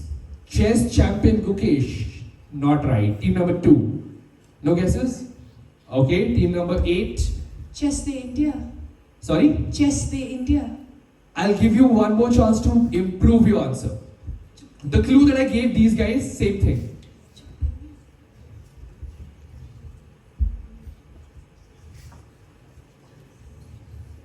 Yes, team number 8, your answer. Chuck the India. Chuck the India is the name of the film, not right. Team number 7. Chuck the Gukesh. Chuck the Gukesh, also not right. Team number 5. Chess Khel India. Chess Khel India, not right. Team number 4. Check Day India. Sorry, once again. Check Day India. Check the India. Check, as in check in a game of chess. That is absolutely right. That's a very good answer. This is called check the India. The check that you give to your opponent in a game of chess. Team number 1, 6 and 4 get a plus 10. 1, 6 and 4 get this correct. It's called check the India, not chess the India, which a lot of you thought. That's why I asked you to correct it a little bit. Okay, well done. Team number 2, next one is your direct. Oh, quite fitting that this question comes to you. This is the trophy of the Dash Premier League, which started in 2024. The height of the trophy is 8848 millimeters. What is its significance about the height of the trophy? And fill in the blanks. Both the parts. It's your direct, don't have to raise it. It's your direct. Teams that are pouncing, almost everyone is pouncing. You have to give me both the parts. You have to give me both the parts. Team number 8, are you going for it? I'm waiting on you. Pouncing or not? Teams that are pouncing, keep your hands raised. Okay, everyone's going for it. Let's hope everyone gets this correct.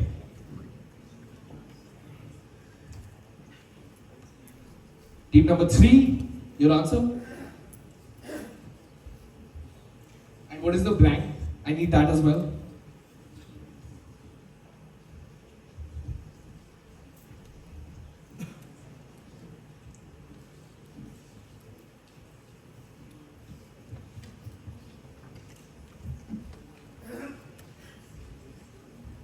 And team number 3, I need the blank as well, if you can give me that.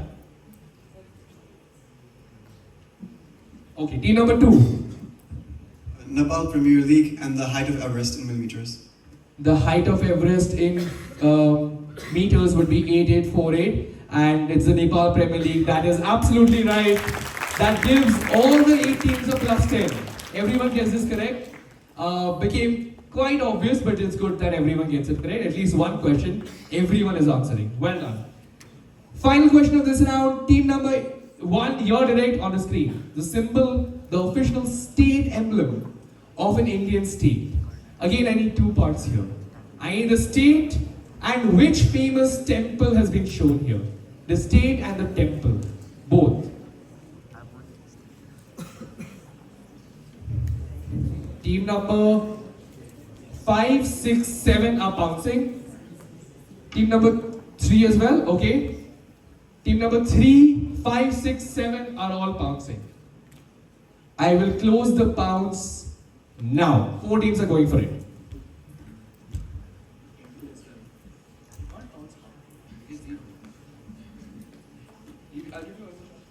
You have to give me both the parts you're pouncing, remember that.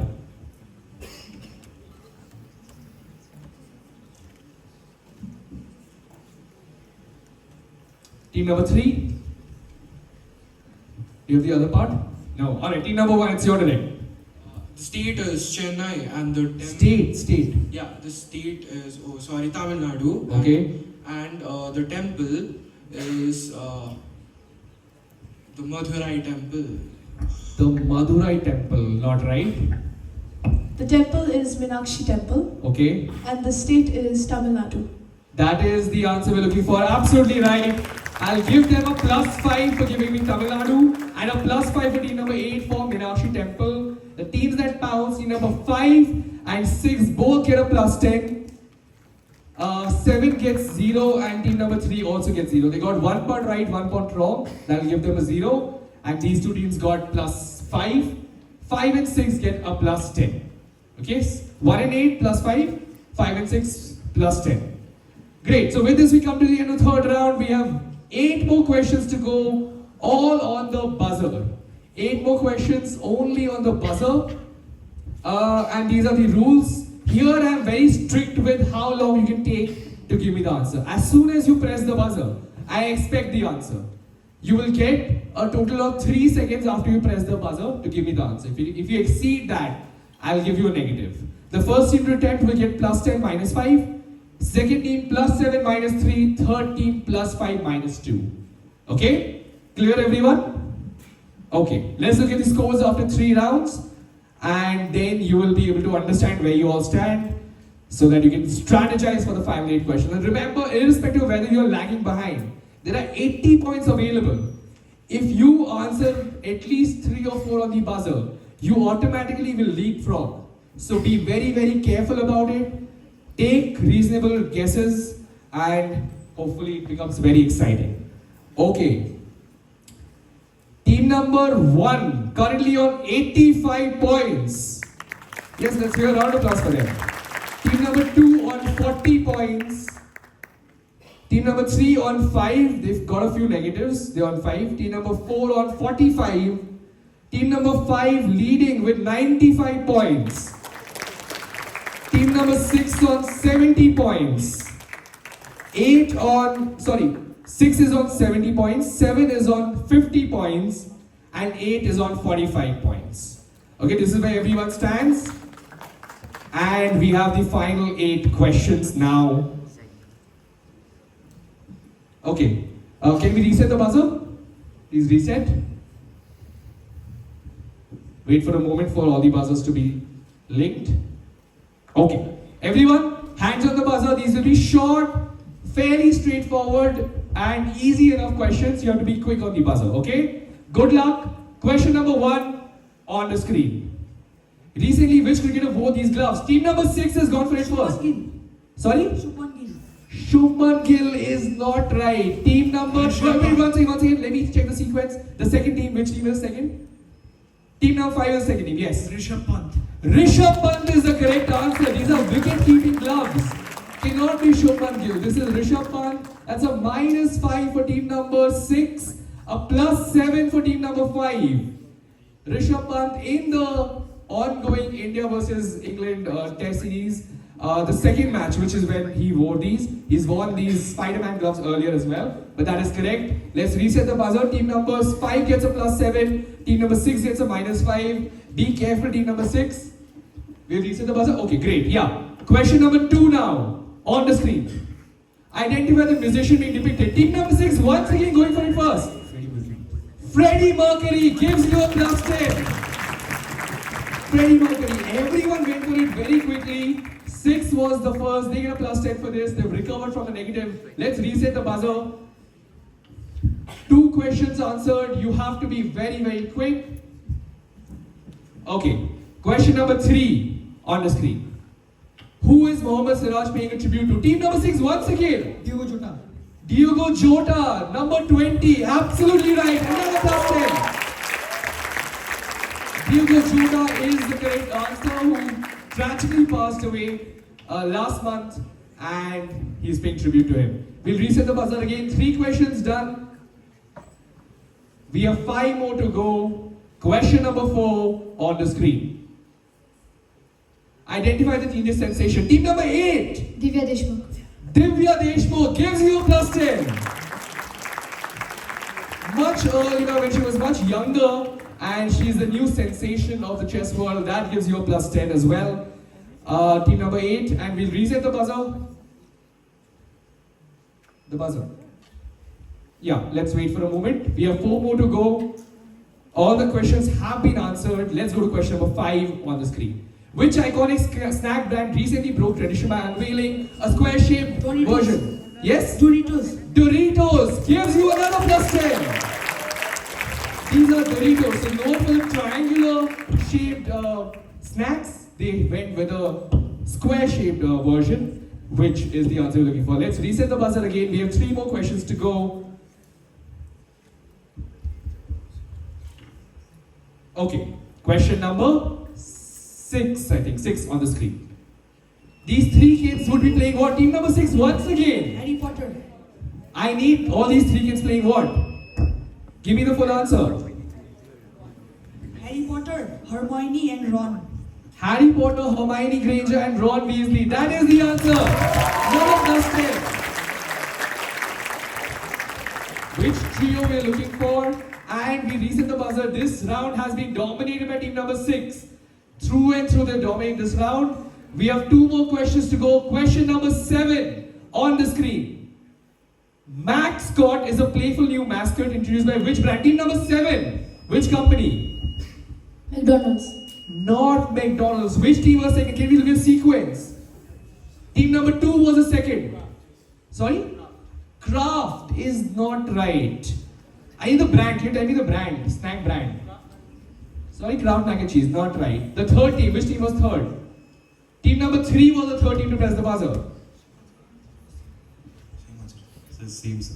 Same answer. No, that is the wrong answer. Unfortunately, this question goes unanswered. Audience. Yes. Domino's is the correct answer. This Domino's. If we go back to the question, if you look at the shoes would give you the color of Domino's. That is the correct answer. Unfortunately, -5 for team number 7, -3 for team number 2, and a -2 for team number 3. Okay, so let's reset the buzzer again. We have 1 more question to go. The final question of this quiz. And we'll go to that question. Are we okay with the scores? Yeah, okay. Final question on the screen, everyone. Okay, I will not have to read out the question. Who is this Ken doll being tribute to? LeBron James. LeBron James is the correct answer. +10. Team number 8. And with this, we come to the end of the quiz. Round of applause for all the participants once again. Extremely competitive, very, very close quiz.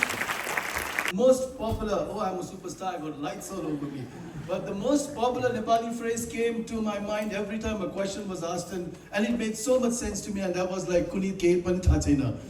And And it was an amazing thing. Ladies and gentlemen, my name is Nirjang Lama, assistant professor, and my kids, my students, they call me bro. I don't know for what reasons. I had a wonderful time sitting here. This is my third time coming to North Point for this Eric Memorial Quiz, and trust me, the kids are like amazing. I don't know what kind. In Hindi we say, "Kis chakki ka aata kha ke aate ho bhai?" And then you're so fast. The only answer I knew was Manisha Koirala, and I was so happy about myself. And I was like praising myself. Wow, wow, wow. But anyways, I'm here to talk about little things because sir told me to lighten up the situation because there's a little bit of stress and tense going on. And one of the answers that I really loved was the Gandhiji's 3 monkeys, and that's what my mother used to call my father, my brother, and me, and say all 3 monkeys. And it sort of gave me a deja vu feeling, and I sort of looked into the sky and prayed to my father and said, hey, you are at North Point right now. Well, we will talk about logic, and there's a lot of rational cognitive energies being used here. But I also like to sort of associate the fact that there's a lot of a wonderful connection of humor with logic as well, even though we may realize that or may believe that they are just poles apart. But trust me, they are all linked with each other. Because, when I was in school, my teacher said, you have a psychological relationship with academics. And I was like, wow. Until I understood what he meant was you are psycho and the rest of the school is very, very logical. I grew up with that whole idea and I moved forward, and I also participated in a quiz. I don't know how accidentally I happened to be in a part of the quiz, and there was some weird question they asked, and they said, for Henry IV, what was his favorite cocktail? And my friends looked at me, कि तू ही अपने पापा का whiskey के बोतल में से ढक्कन चुरा के. So I think, come on, Lama, you can do it. I said, no. And then the quiz master looked into my eyes and said, hey, Lama, you can answer because you are making that quirky face. And I had no answer at that point of time. A reputation to protect my school's reputation, impression. So I said, Henry's favorite, cocktail was milk, sugar, and rum. And they said, oh my God, can you elaborate? Just like he said, oh, I closed the buzzer. Okay, hold on, pounce on it. I said, oh, because milk gave him strength and sugar gave him energy and rum gave him ideas where to spend that strength and energy. So that is where, ladies and gentlemen, we associate a little bit of humor with logic. So it sort of lightens up the situation. And that's what logic also says. You break open and you move forward. I was about to get married, many years ago. And my wife asked me a very typical question, which usually most women will ask, that, give me a reason that you would like to marry me. I said, babes, I'm a business management student. It's my wife. Why are you guys getting excited? So I said, babes, give me four options, because you see, I'm a competitive guy. I need to know the options. And she said, do you marry me for love? Are you marrying me because I'm beautiful? Are you marrying me for my father's money? Or are you marrying me because you want to spend the rest of my life loving me? I said, babes, all the above. That is when you have to think and work on logic and humor. So that's why when I conduct classes at Inspira Knowledge Campus, I call it as edutainment, which means there's a lot of education, but associated and attached to entertainment as well. So ladies and gentlemen, but then you see there are often, this misconception that every joke must make you laugh. But I'm going to tell you and share a joke to you that probably won't make you laugh, because that's one of my recent additions. Please be very careful as you listen to this. Imagine that you are going on a plane, it's at 36,000 feet above sea level, and then suddenly there's a light bulb that blinks and an alarm, and the pilot says that, oh my God, we are only on one engine. Engine number 2 is wrong. There's something wrong with the engine, and we need to reduce the load of the plane. And then the stewardess and the staff say that we have a big container in the plane, and if we sort of manage to throw that away, then probably we'll have a lighter plane. And then they realize that at the cargo section there's a huge container, and then huff and puff, they push it and throw it outside the plane, and the plane becomes much lighter, and then on one engine it flies and safely lands and nobody dies. That's it. What else are you waiting for? I said it won't make you laugh. So every humor does not have to naturally make you laugh, ladies and gentlemen. This is how it goes. How do you explain chemistry to a novice like us who doesn't even understand chemistry and physics and mathematics, to give us like a basic logic that how are they different from each other? And so it just happened that I'm a Kendra Vidyalaya product because my father worked in the military services. So, like I have the entire nonsensical ideas, not just from state-centric, but from across pan-India. And so the whole idea was 3 teachers, a maths teacher, a physics teacher, and a chemistry teacher was sitting beside a lake. And so as usual, the maths teacher had to get really, really excited. So he said, I want to measure the area of this lake. He calculates and throws up and cranks up a formula and then jumps into the lake. And then, if maths is jumping, physics has to, follow suit. And he said, I'm going to measure the density of this lake, and again, pulls up a formula, derives it, and jumps into the water. And as they both are drowning and helping and shouting for help, but the chemistry teacher is standing there just watching. And when the maths teacher and the physics teacher completely drown in water, he stands up and says, both are highly soluble in water.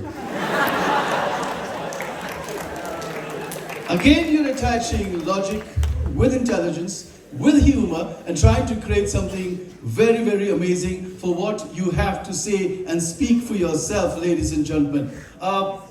Coming back to love and life, because that's what your age group is all about. It's all about who do we love and stuff and things like that. And today in the morning when I woke my daughter up, she's second year college, I said, babes, come make me a glass of tea, a cup of tea. And she just woke up and she looked into my eyes and she's like, Damyan Gar. So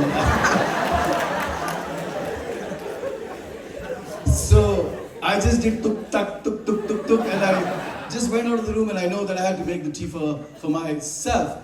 Ladies and gentlemen, what I'm trying to say here is most of us refrain from humor, thinking that it'll, steep away and pull us away from the seriousness. But trust me, with 25 years of experience in academics, I have to tell you that you don't have to look, behave, and act like a serious person to take life seriously.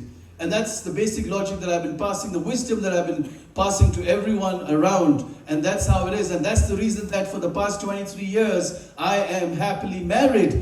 And it's just that my wife was happy. I am just married. And this is the logic that you have to keep using. And then somebody said, give me a punchline for something really beautiful that you can say, because you kids are only wondering about how can you say something really beautiful. Can I have some punchline from somebody here? Like a pitch, like I want to start off. I want to say something very nice to my wife. Can somebody help me, please? Because I asked ChatGPT, though, it gave me 5 things. And I did those 5 things and it really worked. Anybody else here? Other than quizzing, do you know like a romantic line? Oh, wow. You are a husband material, my dear friend.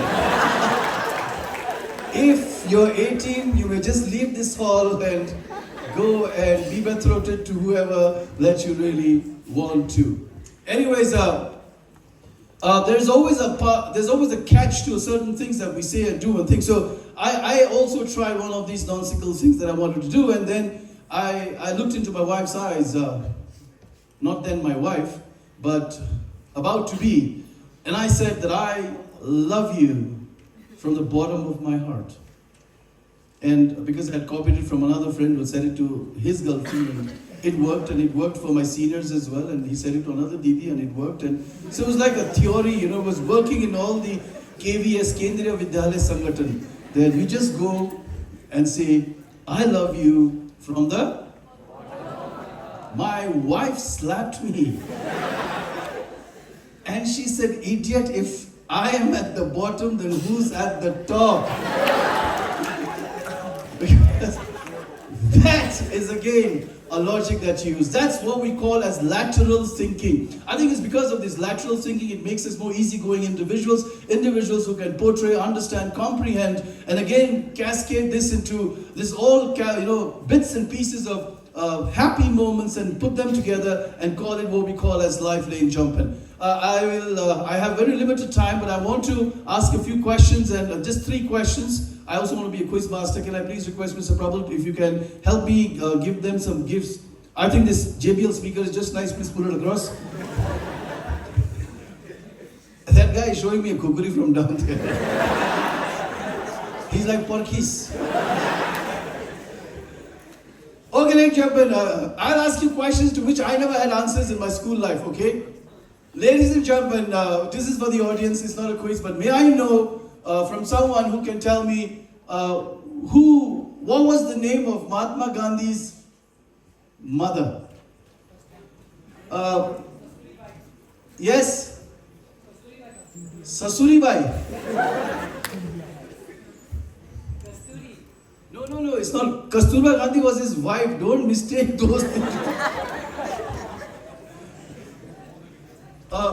Yes, my dear friend. Putli Bai. Can we have a round of applause, please, for the gentleman? And that is, wow. You gave them the expensive bag. That was for me, my wife, and my daughter. But anyways, it's okay now. It belongs to him. You can give it across to him, please.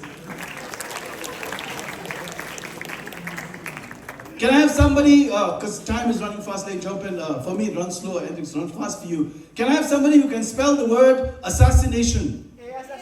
Wait, hold on. Buzzer. I have to see which one press first. Wait. Oh, the grey suit press first. Okay, my dear friend. A-S-S-A-S-S-I-N-A-T-I-O-N. Okay, I'll hold you there, because I have to look for the others as well. Yes, my dear friend, I look into your eyes, you look into my eyes, and it looks like we are in love.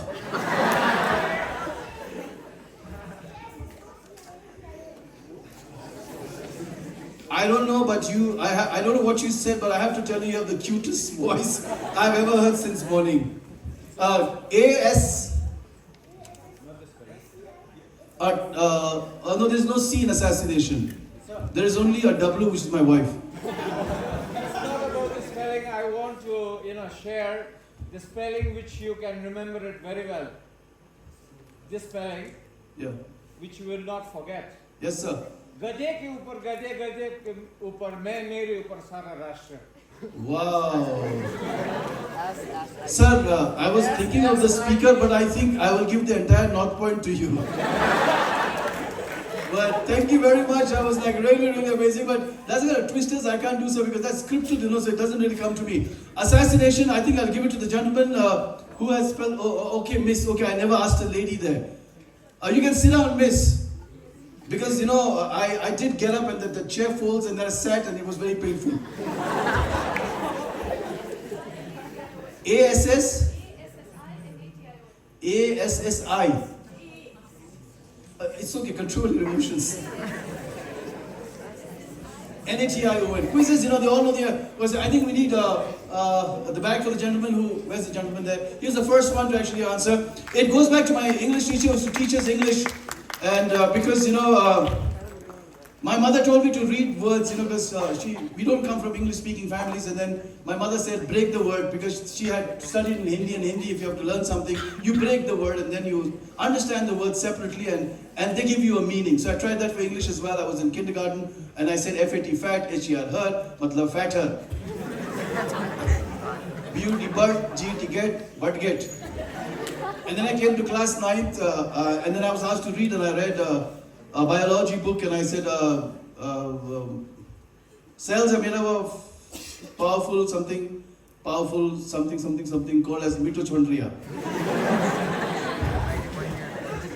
No, this happens, it happens. You see, you have to ask, because they say that if you ask, you may get, but if you don't ask, you will never get. So whole idea here in Japan, my English teacher, one of my favorite, English used to be my favorite subjects because my English teachers used to be really beautiful. You don't understand, you can just watch them, say, wow.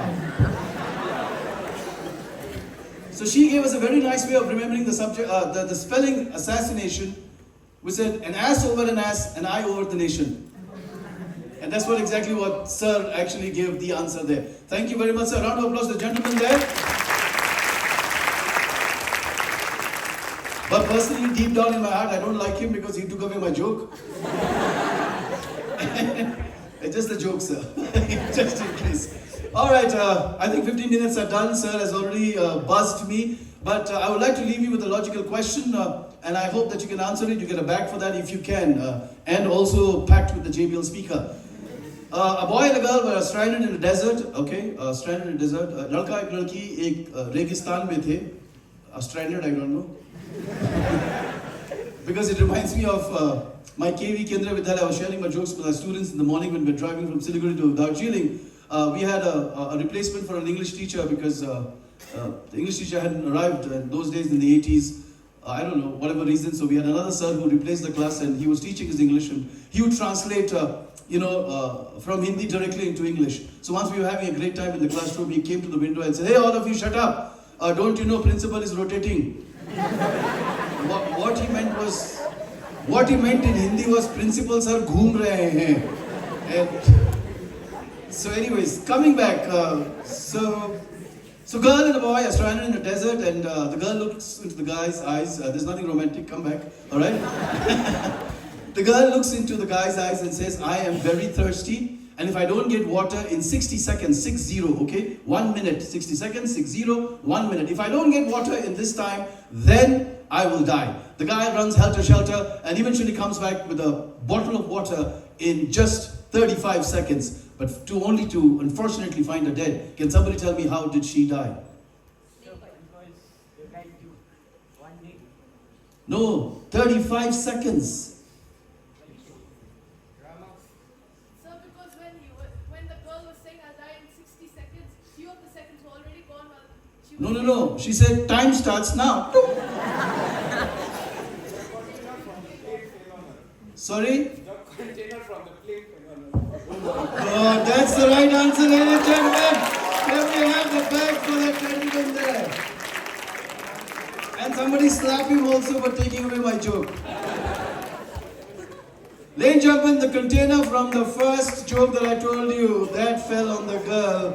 And that's how you connect humor and logic, which may not make sense, but it makes sense and things. And that's why when I once told my father that, he said, "You don't look very good, my dear son. What's the problem?" I said, "Dad, I have a very close friend. His name is Siddharth. He likes Gulmohar. And the problem," he said, "So what's the problem?" I said, "Dad, the problem is I like Gulmohar too." And he said, "Who did Gulmohar like first?" I said, "Siddharth." Then my dad said, "A wise monkey is a monkey who does not monkey around with another's monkey's monkey." So ladies and gentlemen, thank you so much. Happy quizzing to all of you. It was a pleasure. Pleasure. I hope you had a great time. God bless you. We are from the Sphere of Knowledge Campus. Love you all and Namu.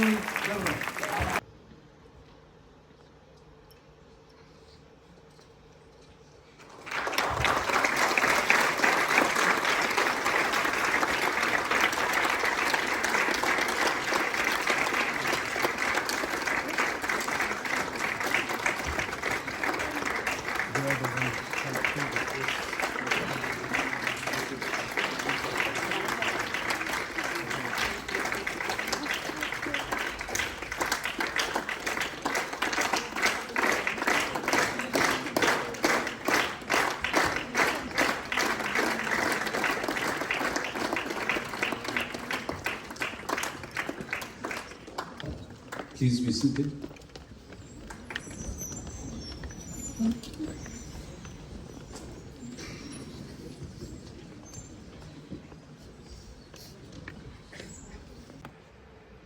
Can we have a round of applause, please?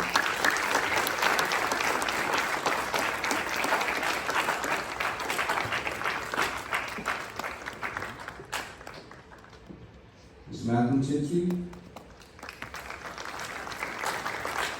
Mr. Gupta,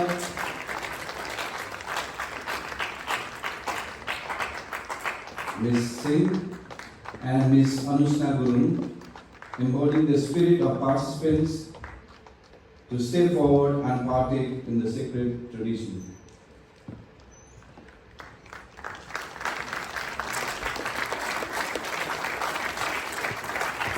Thank you very much, everyone. Alright, everyone. Welcome to the finals of the Brother Eric Rudum International Inter-School Quiz Competition 2025, the 5th edition of this quiz. The final 8 teams are here on stage with us, and we will probably be taking a couple of minutes during one of these rounds because we had to add an 8th team, so a couple of changes had to be made. But that's alright, it'll just take a few minutes here and there. Nothing to really fret about. In total, we'll have, don't have to turn on the buzzer right now. Turn it off. Okay, so in total, we'll have a total of 6 rounds. We'll start with a written round, followed by a bounce and bounce round. Then we'll have another round on buzzer. One more round of bounce and bounce anti-clockwise, and then we'll finish it off with 2 rounds on the buzzer. So of the 6 rounds, 3 of them are on the buzzer. It'll get very exciting, very interesting, because the buzzer rounds can any point of time make a very big difference. We saw that in the semi-finals as well, how one of these teams really catapulted themselves forward by doing very well in the buzzer round. So everyone, and the rules and the theme behind those buzzer rounds will be a little different as well. We'll explain when we start that. But be assured that the format or the way we will approach all the questions will remain the same as the prelims, as the semi-finals, as any of the previous years of this quiz. Okay? Yes, any question? The lights, yeah, of course. We will turn on the lights. Okay. You'd want to shift. Can we shift a little bit away from the screen for the 2 teams here? Yeah, here as well. Can you please move your table a little bit, team number 7 and 6? Slightly.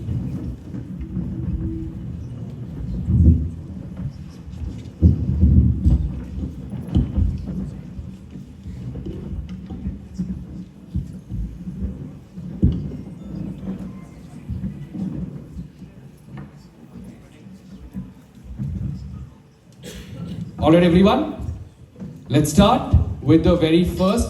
Alright, before we do that, let's first of all hear a round of applause for all the finalists.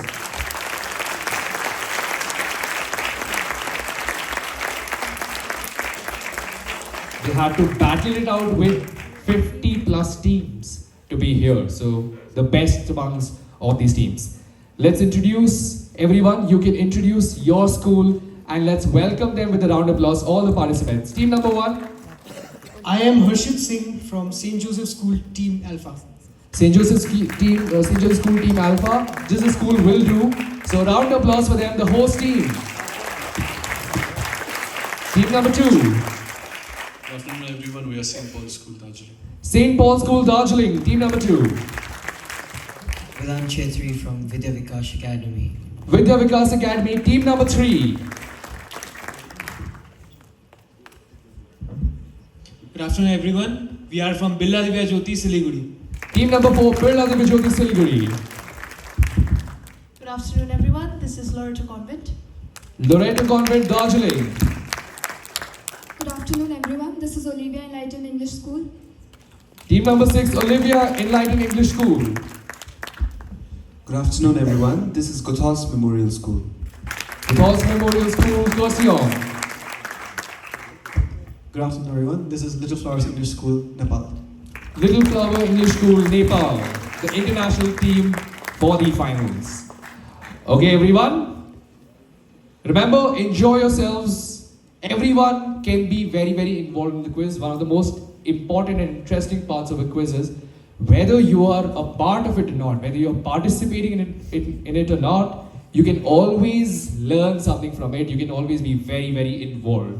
So make sure that you're involved, attentive throughout the quiz. Try to work out the answers for yourselves while maintaining the decorum of the quiz. We cannot start whispering or speaking out loudly because we still have to maintain the decorum of the quiz. Everyone here, please ensure that you follow the rules. I'm certain all of you are very aware of how to go about it. Please do not have your phones on you. If you have your phones right now, please give them back to your teachers or other members of your school. Anyone, if you have your phone or any smart devices, please give them. Yes. You don't. Oh, I thought you were saying something. Okay. Anyone else? No? Okay. Good luck then, everyone. 6 rounds in the final quiz. Let's begin with the very first round on the screen. First round. Let's go to rules. No, not the Olympic round. Okay, anyway. I'll explain the rules of this round once we start. Just a moment. Some technical glitches here and there. It can, as mentioned, always happen.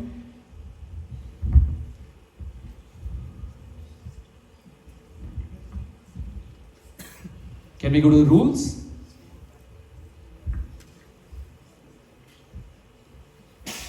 Okay, anyway, while that is explained, while that is sorted, I'll explain how this round will work. We'll have a total of 6 questions, all of which have to be written down. It's written down, you have to write down all the answers, and there are no negatives. For a correct answer, it's +5. There are no negatives whatsoever. And if you get all 6 correct, you get a bonus 5. You get a bonus 5. Okay? What is the theme behind this round? Every time when we have a written round, there is a theme. Let's look at the theme. So there are 2 designers, graphic designers from Georgia, Europe. They created some very clever illustrations to depict historical events using the digits from the year they occurred in. Whichever year that historical event occurred in, they used the digits to describe what was happening. You have to identify the event or what is being described through the illustrations. We have an example for this, and I think the example is quite apt. This is an example. Audience, you will give me the answer for this. Raise your hands. Iconic achievement from 1953. Yes, please tell me. Sir, in that year, Edmund Hillary and Tenzing Norgay climbed the Mount Everest. 1953, Edmund Hillary, Tenzing Norgay climbed Mount Everest. This shows the ascent to Mount Everest. Absolutely right. Okay, so that's the example. Everyone's understood how this works? These are important historical events, personalities, could be anything. The year will be mentioned very clearly there. Okay? Good luck. Please write down the answers. Write down your school name and your team number, and we'll exchange sheets to score everyone. Let's go to the very first question on the screen. A major part of the city was affected from September 2nd to Wednesday, September 5th, 1666. That's what's described here as well in the image. Tell me, what is this event known as? This very, very important historical event, what is it known as? A major part of the city was affected by something for about 4 days. So tell me, what is this event known as? The city is very important, and what is this event known as? The year has been given very clearly there. Okay, moving on to question number 2. This illustration beautifully depicts the events that has remained in people's memories even though it occurred in 1912. Easy one, probably the easiest of the lot. And I expect and hope that at least 2 or 3 teams might get a full house. They get 6 out of 6. I'd hope so. So the easiest of the lot, tell me the event. Number 3. Here we can see the depiction of an infamous moment in the career of a famous sports person. He was born in 1972. Tell me the sports person. I am the sports person. If you know the sports person, you know the incident as well, which is being depicted very clearly here. Tell me the sports person. Question number 4. 1977 was an important moment in cinema and popular culture as well, with the release of a movie. Tell me the movie. Which movie is this?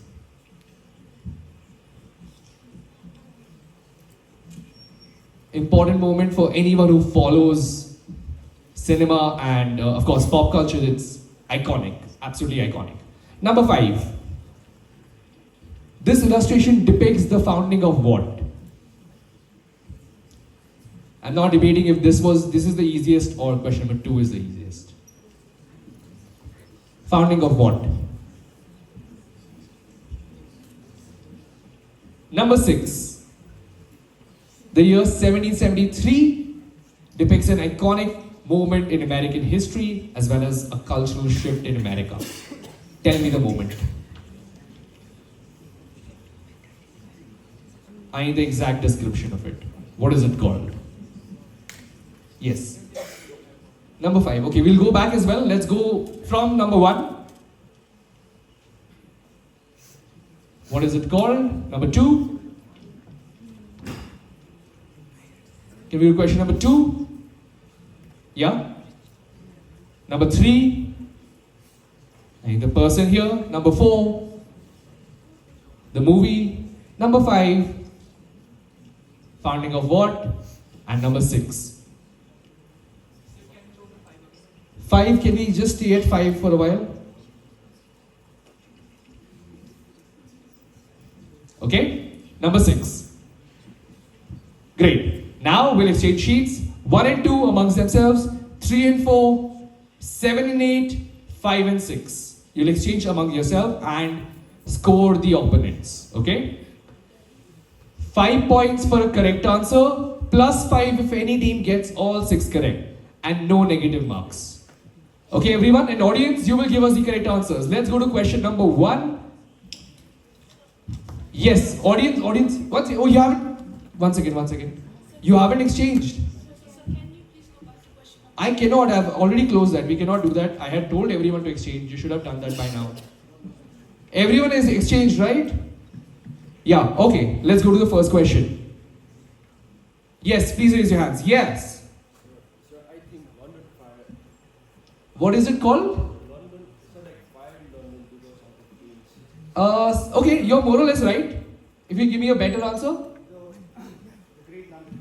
The Great Fire of London, the Great London Fire of 1666, that is absolutely correct. The fire in London would have also given you points. It's called the Great Fire in London, which basically burned half of London down. London Fire. Okay, I'll accept that. I'll accept London Fire as well. The city is most important, and the fact that there was a fire, I'll accept that. Number 2. Easy one? Yes, here. Sorry? The sinking of the Titanic. Of course, that is the correct answer. The sinking of the Titanic. This is the beautiful job of Mr. Krish right there. Yes.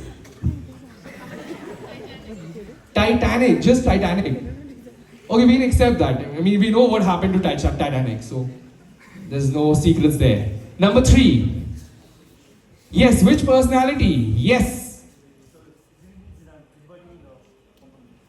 Zinedine Zidane headbutting the opponent in 2006 in the World Cup final. Absolutely right. Very good answer. Very, very well worked out. Number 4. Which movie? Yes, right there. Rocky. Rocky? No, not Rocky. Matrix, no? No, you already gave me an answer. Okay, let's... Okay, you both gave me the answer correctly. I'll give Ma'am the chance. Yes. The Star Wars, absolutely right. This is Star Wars. Rather, I mean, the better approach would have been to show the opening sequence, the letters flying in space. That is what was being depicted right there. Okay, number 5. Which, oh, so many hands. So, of course, right at the back. Founding of Windows, not really. What were the company? Microsoft, yes, founding of Microsoft. Windows is the product, but the company is Microsoft, absolutely right. So no points for Windows, it's Microsoft. No. Microsoft is a company, not Windows. Founding of what was told. If you did Microsoft Windows, give them points, that's okay. Alright, next question. Number 6. Yes, right there. Go ahead. The Boston Tea Party, absolutely correct. It's the Boston Tea Party where chests of tea were thrown in the sea to oppose the rule of the Britishers or the taxation being levied on tea. That led to a cultural shift altogether with Europe, not Europe, but most of America starting to consume coffee. And that's how the cultural shift happened. So 5 points for every correct answer. Return the sheets to the teams they belong to. And we will see the scores. Everyone, score the teams and then return the sheets. Let's look at the scores. Team number 1, 3 out of 6 gives them 15 points. A round of applause for them. Team number 2 would be very upset with themselves. They wrote Windows OS and missed out on a full house. They get 25 out of 30. 25 out of 30. Team number 3 also scored 15 points. Round of applause for them as well. Come on. Team number 4 got 4 correct. That gives them 20 points. Team number 5 missed out on they missed out on sports question. They scored 25 out of 30 as well. Team number 6 got 1 right. They get 5 points. Team number 7 also got 5. They missed out on Star Wars. 25 points. And they missed out on they missed out. It's a football question they missed out. I'm quite surprised. Which means they scored 25 as well. So everyone missed out on some very obvious ones. Given the domain, the things that they are good at, these quizzers, no one scores a full house. But there are 3 teams that have scored 25, which is very good. So the final team also scores 25 points. Good that we have a high scoring first round. Everyone has scored some point or other. So everyone's on the leaderboard now. We'll now move on to the second round, which will be the Pounce and Bounce clockwise. Everyone's aware of the rules of Pounce and Bounce. We don't have to restate that. Let's begin with the round altogether. Starting clockwise with team number 1. Okay, we'll have 8 questions, not 7 questions. 8 questions in this round. We'll start with the first question on the screen. The royal title, derived from an Arabic term meaning strength or authority, began to be used from the 10th century onwards by powerful rulers. The title was to separate them, distinguish such rulers from the likes of Malik, used for king, or Emir, used for governors or military commanders. Tell me the title. Tell me the title that we're talking about here. Okay?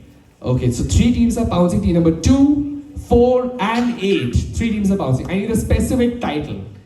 Closing the pounce now. Going for it as well? Okay, 4 teams then. 4 teams are pouncing. Pounce has been closed. Let's look at the answers. Okay. 7 and 8 also pounced on this. Okay. Team number 1, it is your direct. Tell me the title. Caliph. Caliph, not right. Team number 3. Shahanshah. Shahanshah, also not right. They have pounced. Team number 5, this goes on to you. Sultan. Sultan is the correct answer. Absolutely right. So team number 2, 4, 5 and 8 get a plus 10.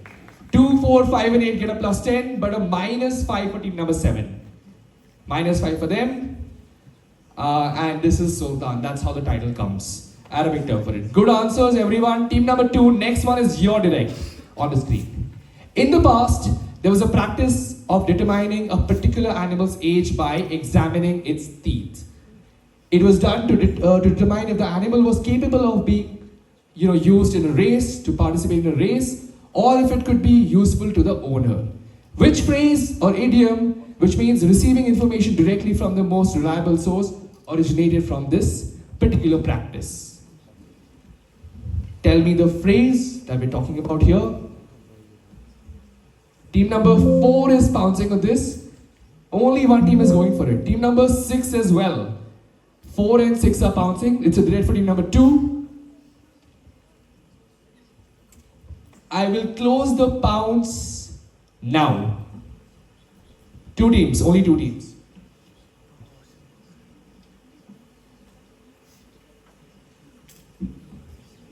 Team number 6. Team number 2, it's your direct. Right from the lion's mouth. Right from the lion's mouth. I'll pass it on. Team number 3. Just word of mouth. Sorry? Word of mouth. Not the right answer. They are pounced. Team number 5, this goes on to you.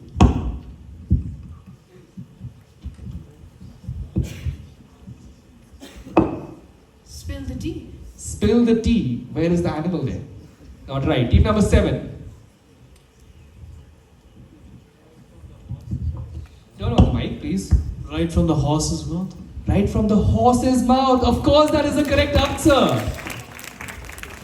When do lions go for races? I have no idea. It was very clearly mentioned right there. So, team number 7 gets a plus 10. Team number 4 and 6 both get a minus 5. 7 gets a plus 10 for this. Only one team got it right. I thought this was a fairly easy question, but somehow many of you missed it. Team number 3, next one is your direct on the screen. Okay, slightly long. There are some rules here which you need to understand.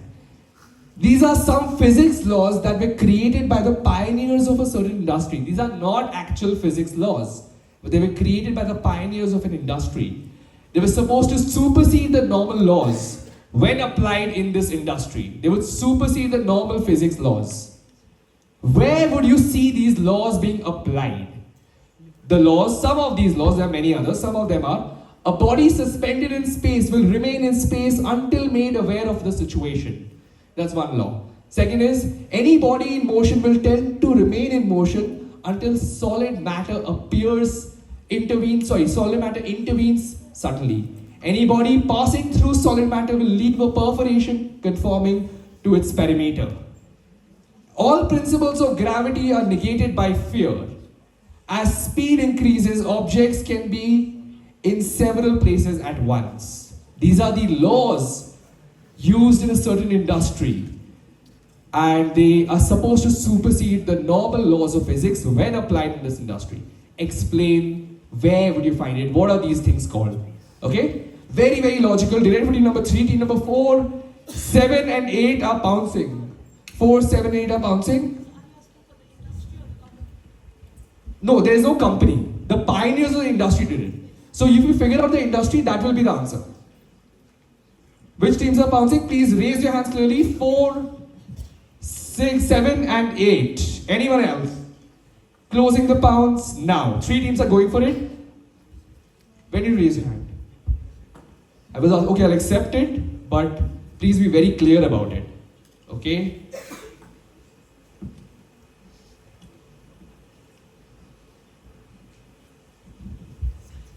Team number 4. Alright. Team number 3, it is your direct. Where would you see these rules or these laws being applied? Spacecraft. Spacecrafts. Yeah. In space. In space, we follow the normal laws of physics. Team number 5, this passes on to you.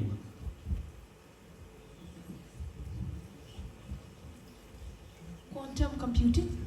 Quantum computing. Not the right answer. They all pounced here. Team number 1. International Space Station. They said space, so will not be space. Team number 2. Motorsports. Motorsports. 3 was your direct, I suppose. So this question goes to the audience. Can I see some hands being raised there? The usual suspects. I want to see some new people going for it. Yes. Cartoons or animations. Cartoon physics is what it's called. That's a fantastic answer. Absolutely correct. So these laws are actually used in animations, in cartoons. They follow these laws to the letter. And that's how you see in all cartoons this is what happens. Very good answers from team number 4 and team number 7. Both of them get a plus 10. 2 teams get this correct, 4 and 7, but a minus 5 for team number 6 and 8. 6 and 8 get this wrong.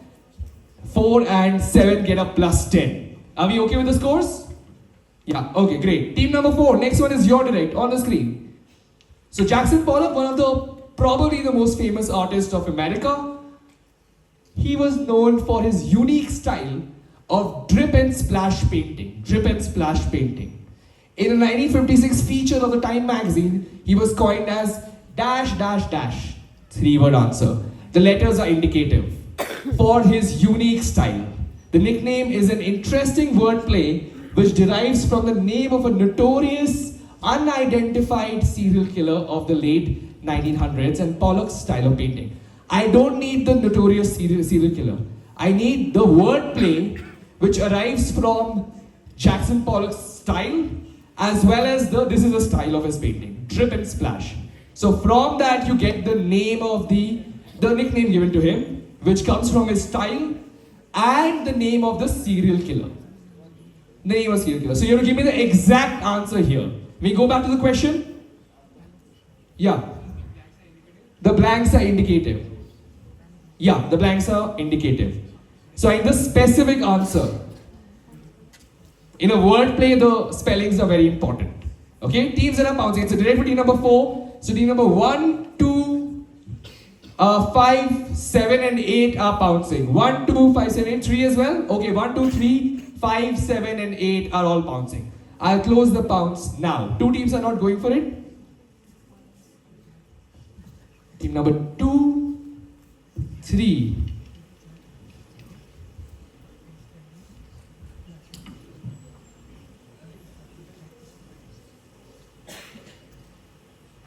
Okay, I have seen a lot of different answers, so let me give the points now itself. Team number 1 gets a plus 10, absolutely correct. Team number 2 gets a minus 5. 3 gets a minus 5. 5 gets a plus 10. They are relieved. Team number 7 gets a minus 5. And 8 gets a plus 10. So very, very different answers. Team number 4, it is your direct. What's your answer? Jack the Dripper. Jack the Dripper from Jack the Ripper. Absolutely correct. It's called Jack the Dripper because the drip and splash style.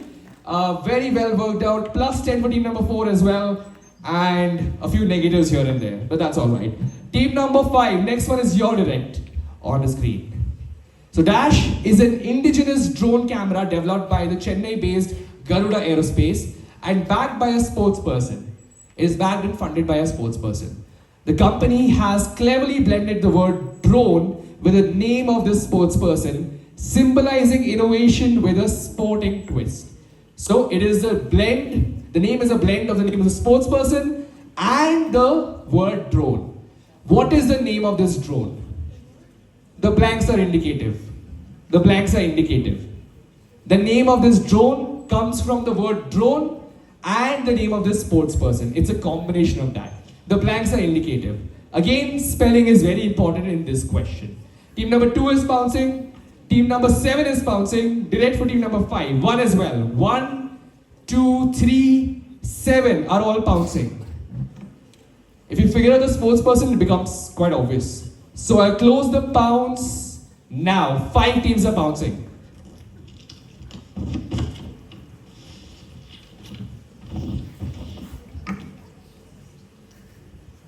Alright, team number 7 was the other team, right? Okay. Team number 5, it's your direct. Droni. Who's the sportsperson? Mahendra Singh Dhoni. Dhoni and drone becomes Droni. That is absolutely right. So plus 10 for team number 1, 2, 3, 4, 5 and 7. So it's backed by MS Dhoni himself, Chennai based company, so it makes sense. 6 teams get a plus 10 for this. 1 to 4, 5 and 7. 1, 2, 3, 4, 5, 7. Okay, great. Well done. 6 teams got this correct. Team number 6, next one is your direct. Okay. So this popular fruit juice brand, you can see here, decided to drop 2 letters from its name. This was done to show that their juice is 100% real. Explain the letters that were dropped and why. The letters, they dropped 2 letters from the name to show that their juice is 100% real. Tell me the 2 letters that were dropped. Yes. No, this is the name of the brand. Not after removing. This is a well-known brand. We all know this. Not after removing. This is the actual name of that brand. They removed 2 letters to show that the juice is 100% real. Tell me the 2 letters that were dropped. And if you know the 2 letters, you obviously know why they were dropped. Team number 6, it is your direct.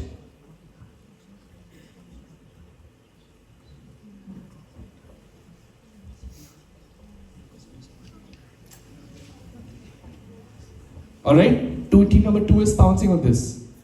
Great. Anyone else? I will close the Pounce now. Okay.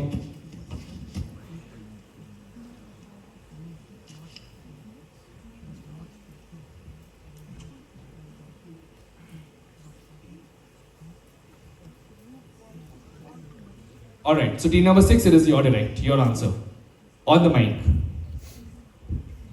So A and N were dropped to make it look real. A and N. Okay, we'll pass it on. Team number 7.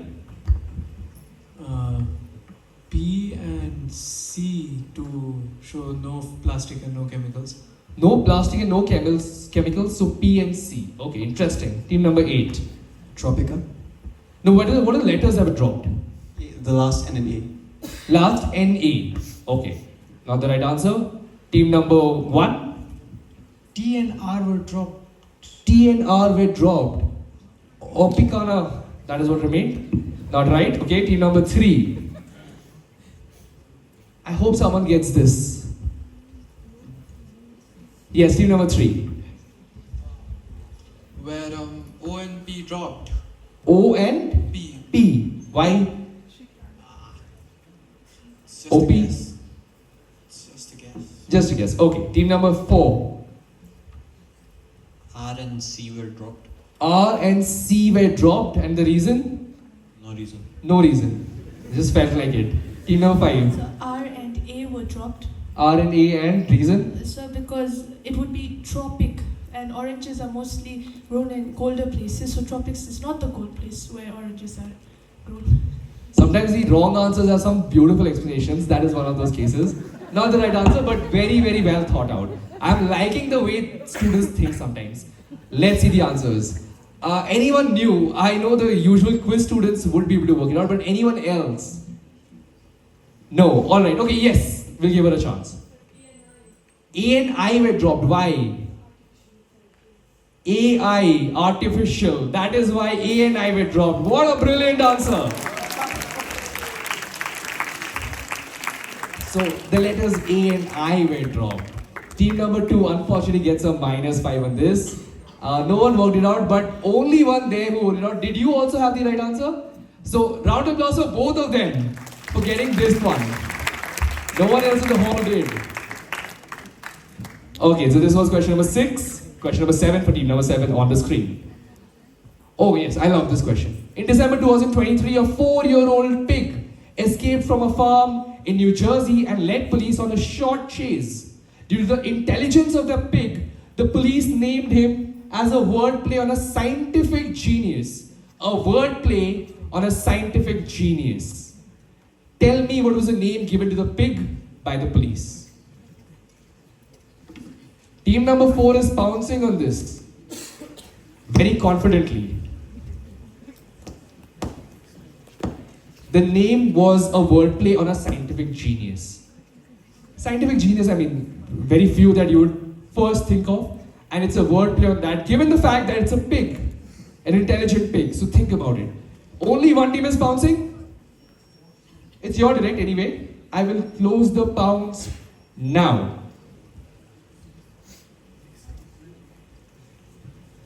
Team number 7, it's your direct.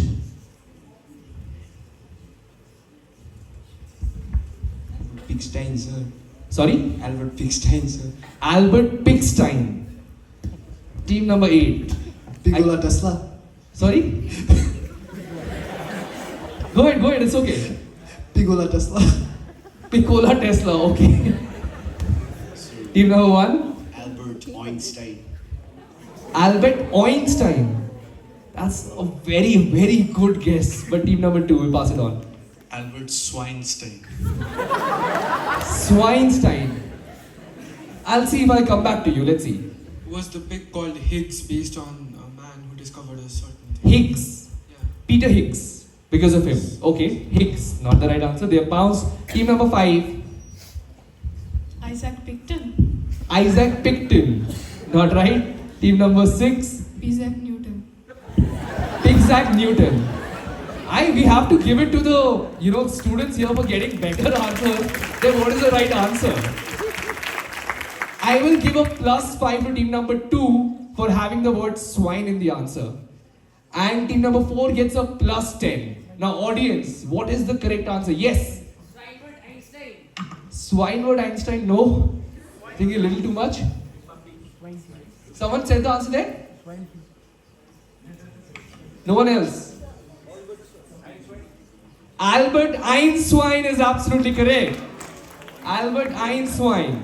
That's why you had swine but not in the right position. That's why I gave you 5 points for that. Team number 4 got it absolutely correct. They get a +10 for this. That is a very good answer. And a lot of fun with the answers here. So well done to all of you. We'll go on to the final question of this round. Team number 8, are we ready with that? Okay, great. Here's the question. Okay, so recently Prada faced backlash from netizens over alleged cultural appropriation after this was displayed during the Prada Summer Spring 2026. Very recent news. Calling it leather flat sandals. Which GI tagged Indian product was the inspiration behind this footwear line? This is what they had put up, and they called it leather flat sandals. But it is essentially taken from an Indian GI tagged product. I need a specific answer. The specific answer, it's a 2-word answer that we're looking for. You have to have both the words in the answer. Okay, direct for team number 8. Team number 1, 2. Here anyone's bouncing? No. 1, 2, 5, 6, 7 are bouncing. I'll close the pounce now. Team number 5.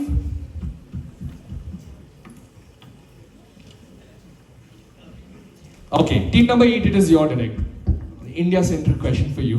Kolhapuri chappal. Kolhapuri chappal, absolutely correct. That is the right answer. This is we don't have the image here, but Kolhapuri chappals essentially extremely famous chappals that they basically copied. It's actually rumored that the executives actually went to a factory making Kolhapuri chappals and just took the design and came up with the idea right there. So +10 for team number 1, 2, 5, 6, 7, 8.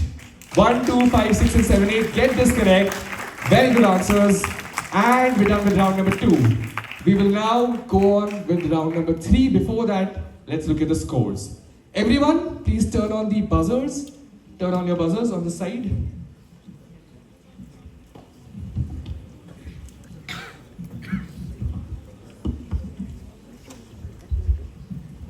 Six? No, not that. Yeah. I mean, number 8. Can we turn on the reset buzzer as well? Yeah, okay. So let's look at the scores after 2 rounds, see where everyone stands. I think this has been a competitive round, but high scoring round, certainly. And now the round will be on the buzzer, but this will be a video round. Okay, we'll have videos, 6 videos playing here, and the questions will be about what is asked in the video. Now what we've done is that we'll first show you the question, and the next slide will be the video. So you cannot press the buzzer until the video starts. After that you can press the buzzer. So first I'll read out the question, then the next slide will be the video, and that's when you can start pressing the buzzer. The points are very clearly mentioned here. First team to get it will be +10 -5. If the first team gets it wrong, second team +7 -3. Third team +5 -2. Scores will announce it. I'm just looking at the rules right now. Okay, so after 2 rounds, here's where everyone stands. Team number 1 currently on 45 points. Team number 2 on 50 points. 3 on 20 points. 4 on 65 points. 5 also on 65 points. 6 took a few negatives, they are on 5, but no worries, there are still 4 more rounds to go. Team number 7 on 55 points. And team number 8 on 50 points as well. So a lot of points scored by everyone.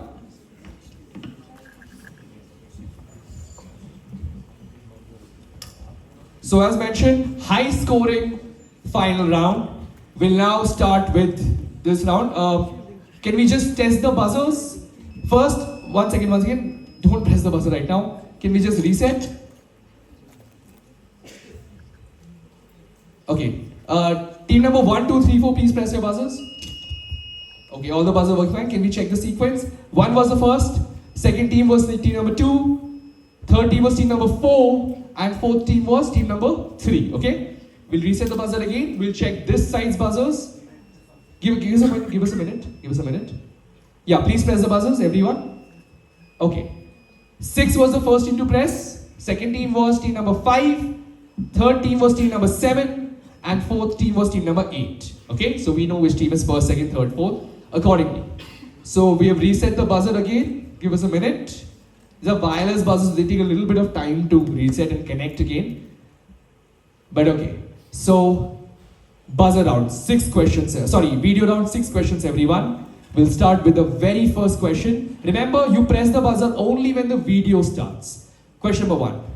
In this particular museum, they created an AI version of what? To answer questions that the visitors might have. AI version of what? Let's play the video on the next slide. My greatest inspiration, without Team number 2 has gone for it first. Yes. Vincent van Gogh. The AI version of Vincent van Gogh. That is absolutely correct. That gives them +10.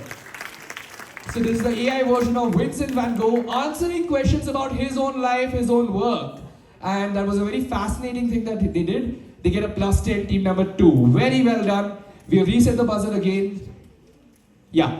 Okay, this is working fine. Now let's go to question number 2.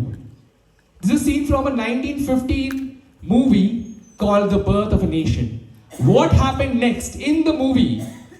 They're depicting something that happened in real life that changed the course of history. They're depicting something that happened in real life which changed the course of history. Let's go to the video. Team number 3 has gone for it already. You press the buzzer. Quickly. Cannot give too long. You have to give me the answer now. I have to pass it on. Can we look at the sequence? The sequence. Team number 4 was the second team to press the buzzer. Yes. The freeing of slaves in America. The freeing of slaves in America. Not right. Can we go to third team? Team number 2. Assassination of Abraham Lincoln. The assassination of Abraham Lincoln. Absolutely right. That is what is being depicted. He was assassinated in a theater.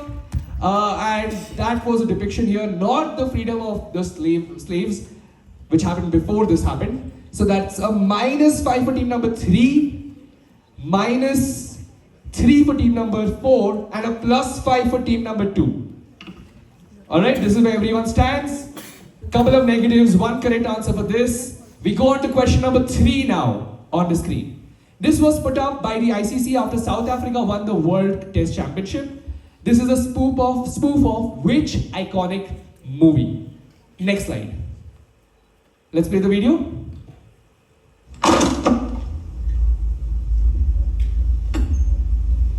We have Team number 4. Pulp Fiction. Pulp Fiction, absolutely correct. This is from Pulp Fiction, where he goes to some gangster. Vincent goes to some gangster's room and then, he collects a briefcase. That is what they're depicting there. Very good answer. Team number 4 gets a +10 for this. And we go on to the next question now. Question number 4. This scene from the sitcom Community pays tribute to which popular movie character? Let's go to the question. I told you they hate you. No. They said they just needed more time. Time? Team number 4, once They again going destroyed for your it. life. Yes? How much? Gollum from Lord of the Rings. Gollum from the Lord of the Rings. That is absolutely right. Another +10 for team number 4. Very, very good answers. 2 back-to-back correct answers by them. And we are done with 4 questions in this round. We have 2 more to go. Question number 5, everyone. On the screen. Clash of Clans launched an update last year to introduce which character? Clash of Clans, okay? Let's play the video. Let's play the video. You have already gone for it. Yes. Go for it, tell me. Striker from Erling Haaland. Yes, Erling Haaland. Erling Haaland. That is absolutely right. Very, very quickly answered. They did not even need the video to be played. Erling Haaland is the correct answer. Another +10 for team number 4. 4 gets it correct once again. We'll reset the buzzer. And we have 1 more question to go. Everything has been answered this side. I hope this side someone can answer the final question. Let's go to question number 6. Another Vincent van Gogh question. But here, tell me, which Hollywood director is playing Vincent van Gogh in the movie Dreams by Akira Kurosawa? Let's play the video. Let's play. To me, this scene is beyond belief. So on the left, that is... No, they'll show it later. Team number 8 has gone for it. Yes, tell me the A scene director. that looks like a painting. Steven Spielberg? Not Spielberg. Not Spielberg. Has its own beauty. When that natural beauty is there, I just lose myself. Anyone else? No one else has pressed the buzzer. As if it's in a dream, On the left, you scene can just see paints him. itself for me. Yes, I consume this natural setting. I devour it completely and whole. And then when I'm through, Extremely famous director. picture appears before me complete. But it's so difficult to hold it inside. Okay, the clue I can give everyone is think about a director famous for gangster films. Team number, okay, which team is present? Can we look at the sequence? Team number 3. Martin Scorsese. Martin Scorsese, that is the correct answer. That gives you a +7. Is Martin Scorsese. Team number 3 gets a +10. Team number 8 unfortunately gets a -5 on this. +7, yes, +7 for team number 3 and a -5 for team number 8. And with this we come to the end of the third round. We go on to round number 4, which will be Pounce and Bounce anti-clockwise.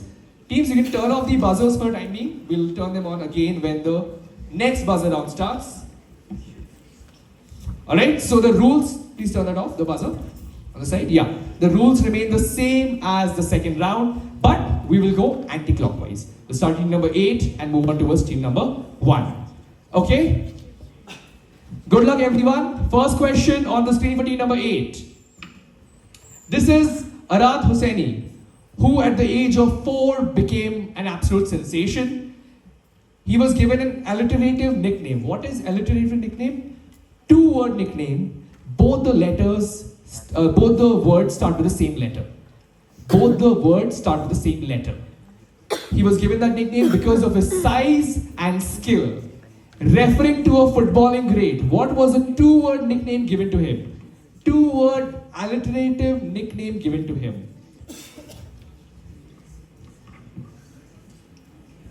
Given his size, given the fact that he's 4 years old, and given his skill, and the image is obviously a lot of help.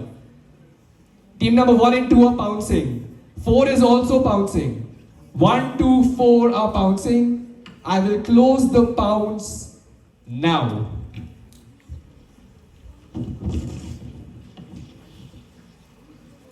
Team number 4.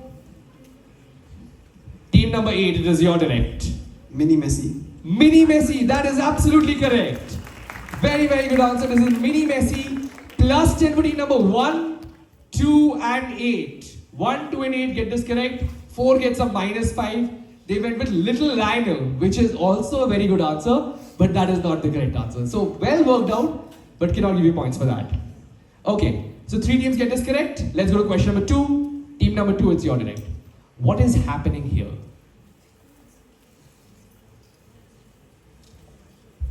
We're debating whether this will be an easy question for the finals. Turns out it's not. What is happening here? Explain. Team number 3 is pouncing on this. Any other team? 1 as well? 1 and 3 are both pouncing. I will close the pounce now. 2 teams, only 2 teams are going for it. Write down your answer.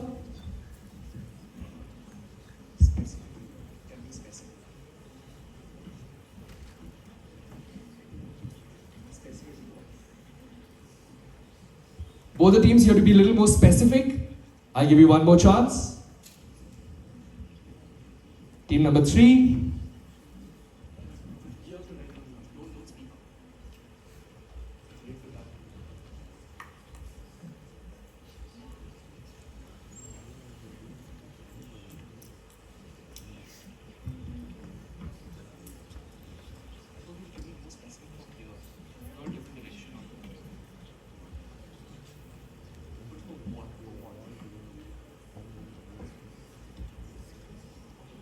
Alright, team number 7.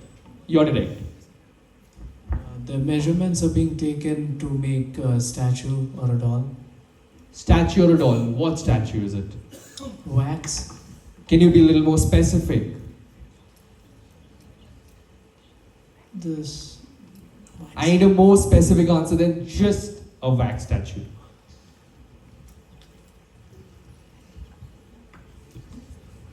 Wax models from Madame Tussauds Museum. Sorry? Madame Tussauds Museum in London. The wax statue, measurements for the wax statue at Madame Tussauds. That is absolutely right. That is the exact answer we're looking for. Team number 1 and 7 both get a +10 for this. And I have to give you a -5. I asked you for a specific answer. I need the name of the museum, the wax museum. So I have to give them -5. -5 for 3. 1 and 7 get a +10. That is absolutely correct. So these were the measurements that these people were giving for their wax statues. Good answers. Team number 6. Next one is your direct. Okay, we have a video question. 2 parts here. Identify the advertiser and the cinematic inspiration for this ad. The advertiser and the cinematic inspiration. Remember, if you're pouncing, you have to give me both the parts. Let's play the video.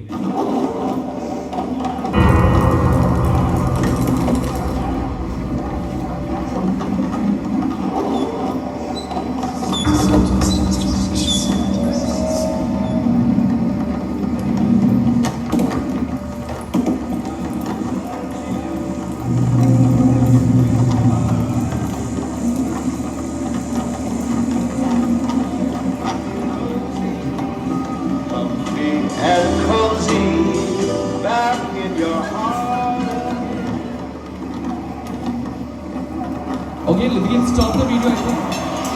We can stop the video. Yes. Okay, you're pouncing, just keep your hands raised. Can't part pounce. You have to give me both the parts. If you part pounce, you get 0. 1 right, 1 wrong is 0.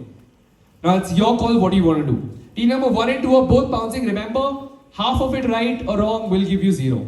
Team numbers 8, 5, 1 and 2 and 4 as well. All these teams are pouncing. I'll close the pounce now. Let's see the answers. Okay. No, part bounce is there, of course, yeah. You have already pounced. I cannot take it back. Team number 5, okay.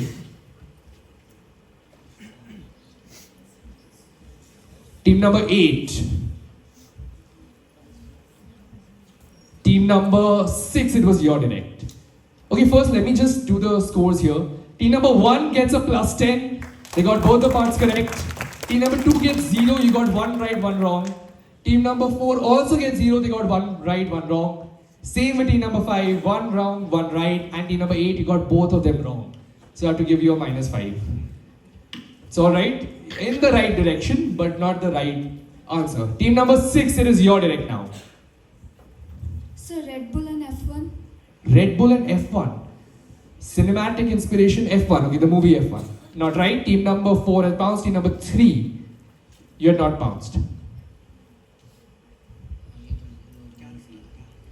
Is it Charlie the doll? The cinematic. Okay, and the advertiser? I don't know that. Alright, don't have the answer for that. Team number 7, this passes on to you. Backrooms, the cinematic inspiration. Backroom. Yeah. Okay, and the advertiser? I have no idea. No answer about the advertiser. Audience. No, you've already given me too many answers. Yes, here. IKEA and Chucky. IKEA and? Chucky. No. You said IKEA as well. Can you tell me a cinematic inspiration? Not sure. IKEA is correct. Absolutely right. Yes. No child's play. I think they mentioned that. Not child play. Yes. The Shining. That is absolutely correct. Jack Nicholson's Shining. That is the correct answer. And team number 1 is the only one who got it correct. They get a +10 for this. Very good answer. Team number 5, next one is your direct. Let's go to the next question. Okay.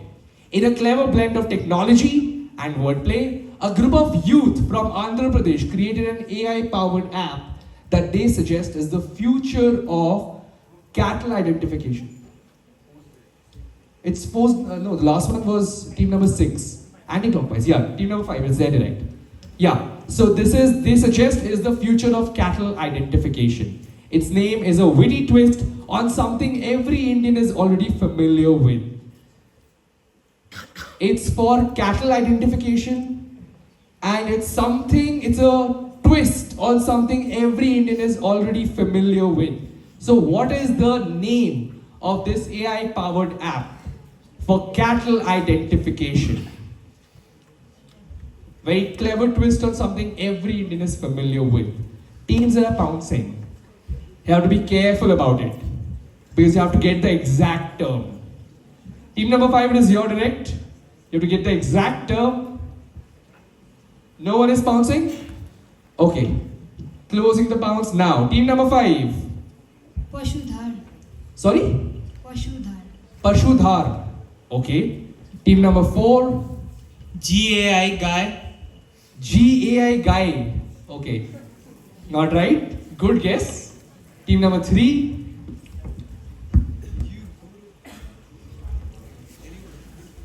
Quickly. No answer. Okay. Team number 2.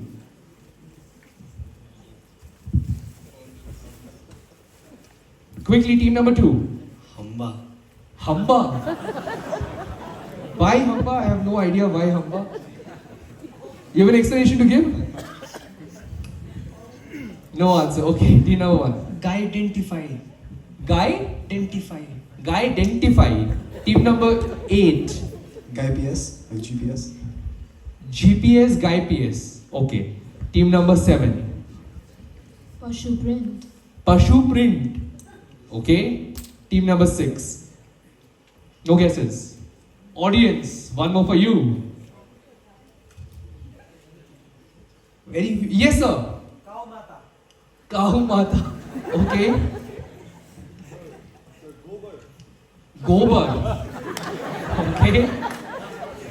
Sorry? Gayatri. Okay. A twist on something every Indian is already familiar with. And we're talking about identification. Pasudhar. Aadhaar becomes? Pasudhar. Let's look at the answer. This is called Godhar. Or Gaidhar would also have given you points, but no one mentioned that. From Aadhaar, we get Godhar or Gaidhar. That is the correct answer. No one gets any points for this. But who worked it out here? Someone said Gaidhar, right? You said that, okay. But we should hear a round of applause for that answer as well. Well done. This was a direct team number 5. Difficult one for you, I'm sorry. That's how sittings are sometimes. Team number 4, next one is your direct. Okay, we'll play an audio in a moment. But first, though many movies have been made on this particular character, composer Akiro Ifukube was the first to create the sounds for it in 1954 by dragging a resin-coated leather glove along with loosened strings of a double bass and using some pine tar. That is how he created the very first sounds for this. What iconic sound are we talking about? Let's play the audio.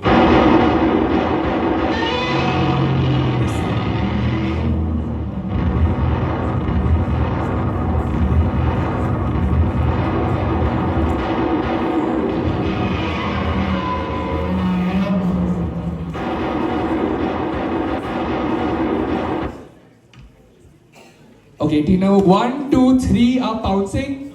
Which other team? Not pouncing. Okay, team number 2 and 3 are pouncing. Any other team? Direct for team number 4. No one else is pouncing? I will close the pounce now. Only 2 teams? Okay, team number 4, it's your direct. The sound in the Godzilla films. The sound of what?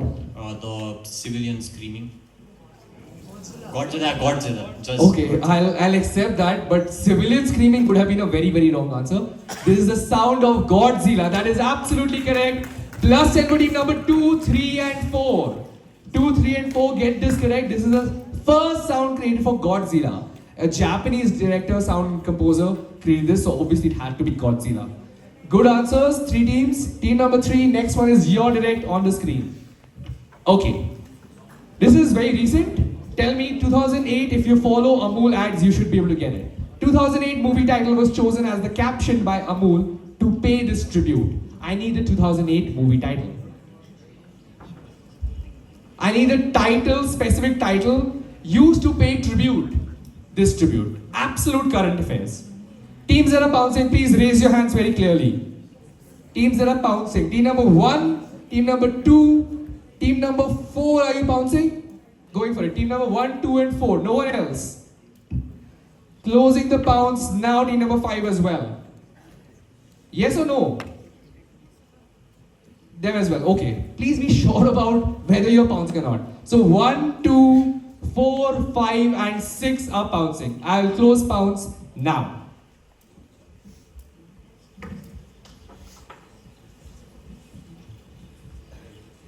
I need the title.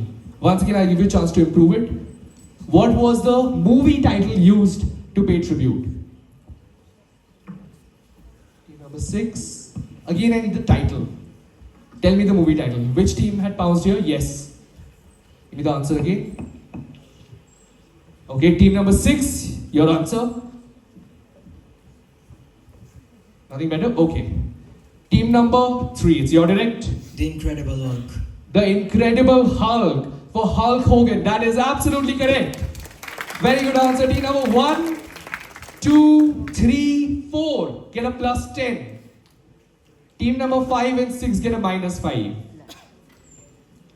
This is the Incredible Hulk for Hulk Hogan, who passed away less than a week ago, I think. Or about a week ago. Good answers here. Next question, team number 2. It's your direct on the screen. 7th century England, King William II introduced window tax. Under this, houses in England were taxed according to the number of windows they had. The more number of windows, the more tax you had to pay. So, it forced people to brick up their windows even if it meant less sunlight. Which English phrase originated from this, reflecting their mood against a treatment they thought was unfair? Which English phrase? And this is what would happen. So this is a bricked up window. So to avoid the window tax. So tell me the term, the phrase which reflected their mood against the treatment that they thought was unfair. It was unfair treatment, which is why this term started being used because of this tax. So tell me, what are we talking about here? What is the phrase? What is the phrase here? No one is pouncing on this? Basically, I have a 2-word answer. 2-word answer should be okay. No one going for it. Okay, team number 2, it's your direct. Bricked up. Bricked up. I mentioned bricked up anyway. Why would I give the answer in the question? Team number 1. Daylight saving. Daylight saving. It's a good guess, but not right. Team number 8. Blocking your sunlight. Blocking your sunlight. Not right. Team number 7.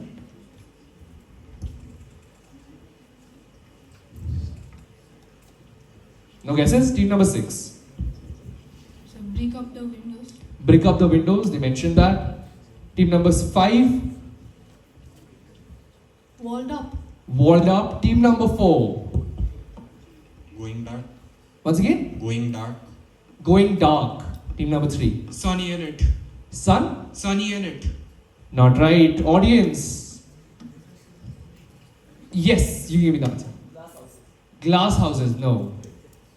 Daylight robbery. Daylight robbery. That is absolutely correct. This is daylight robbery. That's why I said you are close, but not right. Daylight savings, they're not saving any daylight. They're actually being robbed of it. That is why this was daylight robbery. Very good answer right there. Well done. Final question of this round. Team number 1, your direct. Okay. To reduce the use of plastic, many restaurants and cafes had started using straws made from paper instead of plastic ones. However, a company named Strudels came up with something even more eco-friendly when they made straws of X. X is what I'm looking for. This company said that the straws last for up to an hour, are tasteless and can be stored in the food bin or compost when people are finished with them. So they are very eco-friendly straws.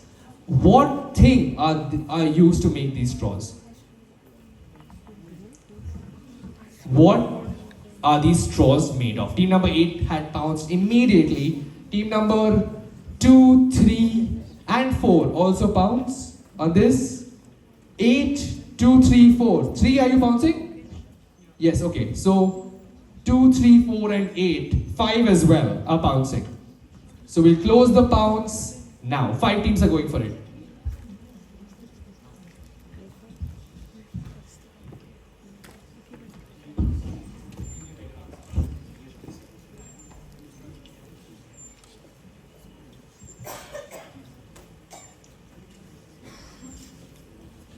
Team number 5, I told you to improve your answer.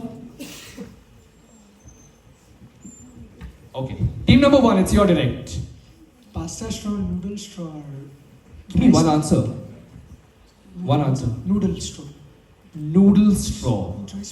Team number 7, this passes on to you. Spaghetti. What would be the broader term for it? Pasta. Pasta, of course this is pasta. That is absolutely correct. Why are you so unsure about your answer? That's why I told you, give me one answer. Not noodles, this is pasta. They're two very different things. So cannot give you points for that. Spaghetti would have given you points, but the broader definition for it, it's pasta. And spaghetti is a type of pasta. Okay? So team number 2 gets a plus 10. Team number 3 gets a minus 5. 4 gets a plus 10. 5 gets a plus 10. And 7 and 8 also get a plus 10. 7 and 8 get a plus 10. So this is of course pasta. It was made of pasta. That's why it could be, thrown away. It's eco-friendly, of course. Now let's look at the scores after 4 rounds. And we move on to the 5th round of the quiz, which is called word mash. Can we go to the rules? Word mash. I'll explain this as well. Teams, please turn on the buzzers. Turn on your buzzers, everyone.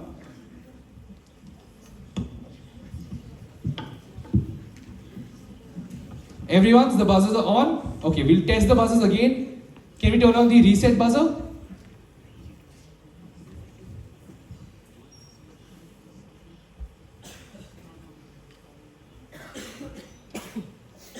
We'll wait for a moment. We'll look at the scores as well. The rules for this, let me explain that. The first team to answer again will get plus 10, minus 5. Second team plus 7, minus 3. Third team plus 5, minus 2. What is the round all about? You will be given 2 questions. The answer of the first question, what it ends with, is the beginning of the second question's answer. Okay? I'll explain that with an example as well. So there's a connecting point between that. No, it's on.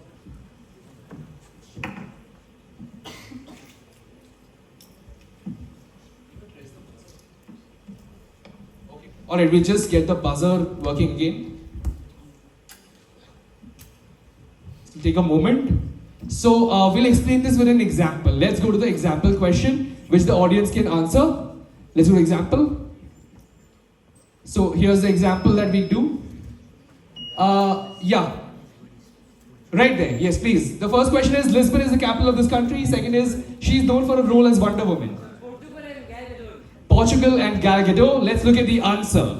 Portugal and Gal Gadot. The common part is Gal. A lot of you who might have come across this example because we have done similar rounds earlier, so you'll understand how this works, right? We'll go back to the question. Let's go back. So you can see the letters are indicative right here. These letters will tell you the number of letters in the answer. The blank spaces are for different words. Okay? Can we just check the buzzer if it's going on again? The other buzzers are not connected yet. Team number 3. No part answer is allowed. The buzzers are on.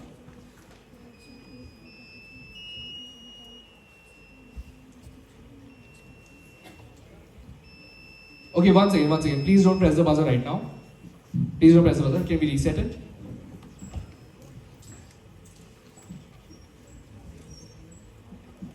Certain buzzers are not yet connected. Team number 3.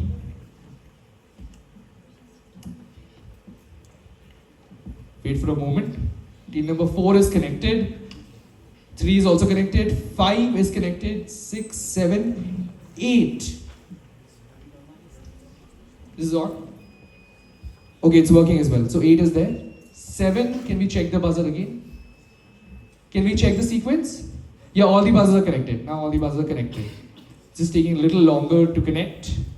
Yeah, everything is connected. So everyone remember, you can press the buzzer, but you will get points only if you get both the parts correct.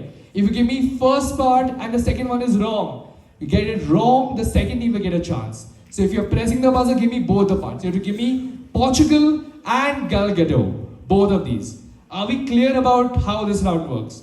Everyone, we're clear about it? Okay. Good luck everyone. 5 questions this round, a total of 50 points. The scores, yes, after 4 rounds, let's see where everyone stands. Team number 1, currently on 85 points. Team number 2, 105 points. 3, 32 points. 4, leading, 117 points. Team number 5, 65 points. 7, team number 6, they had a few negatives and they are on 0 right now currently, but okay, we still have 2 rounds. Team number 7 on 75 points. Team number 8 on 60 points. So we have a total of 13 questions remaining. 13 questions. It can be anyone's quiz right now. Even if you're in the 4th or 5th place, you can catch up. Okay? Everyone, good luck. Let's begin with the very first question. Hands on the buzzer. You will not get a lot of time. If you press the buzzer, I need the answer immediately, or else it's a negative. Clear, everyone? First question on the screen. This American payment service company's logo features 2 overlapping circles symbolizing connection, unity, and seamless interaction. B, branch of medicine dealing with the heart. Team number 5 is the first. Yes. First word is MasterCard. Second word is cardiology. MasterCard and cardiology. Brilliant answer. That's a +10. MasterCard and cardiology. Well done. Very, very good answer. They scored the first point of this round. And yeah, the buzzers are reset. Teams ready for the second question on the screen. This is the only carbon negative country in Asia. Team number 1 has gone for it. Bhutan and Tanzania.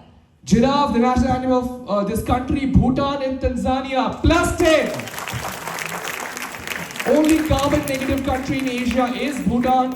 Of course, the other 2 are both in South America. Very good answer. We'll reset the buzzer. The buzzer needs to be reset. We'll take a moment. Okay. Teams ready for the third question on the screen. Due to its location and difficult terrain, this country is called the Graveyard of Empires. Amazing, fantastic, incredible, a marvelous memoir is his memoir. Team number 4, yes. Afghanistan and Stanley. Afghanistan and Stanley gives you a +10. Absolutely correct. It is Afghanistan, and of course, memoir about Stanley is called amazing, marvelous, all those terms that you'd use with him. Absolutely right. Very good answer. We go on to question number 4 on the screen. This social media platform began as Burn, a mobile check-in app created by Kevin. Team number 8 has gone for it. Instagram and Grammy. Instagram and Beyonce with 35 wins of the Grammy Award. Gives them a +10. Instagram and Grammy Awards. Very good answer. They get a +10. And we will wait for a moment to go to the final question of this round. Question number 5 on the screen. This country has the most number of people with B. B is the second part. The major types of this disease are type 1 and type 2. Team number 8 once again. India and diabetes. India and diabetes. Absolutely correct. So India is the largest number of people who have diabetes. Second one is type 1 and type 2, obviously of diabetes. Very good answer. And with this we come to the end of the 5th round. We have one more round to go. The final buzzer round. Final round of 8 questions, all on the buzzer. Same rules apply as the previous round. Everyone, hands on the buzzer. Question number 1 on the screen. Identify the country that created history. Team number 2. Italy. Italy qualifying for the T20 World Cup. Absolutely correct. +10. This is Italy. And again, this is beautiful work by Mr. Krish here. So that's a +10 for team number 2. We have reset the buzzer? Okay, everyone. Question number 2 on the screen. Connect to a song. Team number 1 has gone for it. Sapphire. Sapphire by? Ed Sheeran. Sapphire by Ed Sheeran. Features Shah Rukh Khan, him wearing the Rajasthan Royals jersey, and also features Arijit Singh. He sings in the song as well. +10. Very, very quickly answered. That was really, really quick. I don't know how did you get it so quickly, but well done. We are done with 2 questions. Question number 3 on the screen. This is Nasiruddin Shah portraying an Indian in an upcoming TV series called Made in India. Team number 7. J.R.D. Tata. He's playing J.R.D. Tata. Fantastic answer. +10. Very, very quickly done. And there's a very, very clear resemblance in his portrayal and the original J.R.D. Tata. Very good answer. 3 questions, very well answered by 3 teams. We'll go on to question number 4 now on the screen. Basil and team number 1 has gone for it. Tell me the total. Euro 2025, Women's Euro. Women's Euro, who won? England. England won the Women's 2025 Euros. How quickly answered. This is them changing I cannot even read the question. That is how they quickly answered. So this was them changing the way the traffic lights appeared to show a girl kicking the football to depict the Women's 2025 Euros. Very good answer. Who pressed the buzzer? Press the buzzer. Okay, we'll reset it. Please reset the buzzer. Okay, give us a moment. We're done with 4 questions, right? We have 4 more to go. Okay, all the buzzers have been set. Question number 5 on the screen. These actors set to portray which Fab 4? Team number 1? Beatles. The Beatles, absolutely right. They set to portray the Beatles. Extremely quick answers by team number 4. The buzzers are working absolutely fine. You press it right now. Oh, okay. Can we reset the buzzer again? Okay. 3 more questions to go, everyone. Question number 6 on the screen. There are 6 women. Team number 2. Katy Perry. The 6th famous singer in the Blue Origin's female flight is Katy Perry. That's a +10 for team number 2. Again, this is getting too difficult for me to even read the question before which they are getting the answers.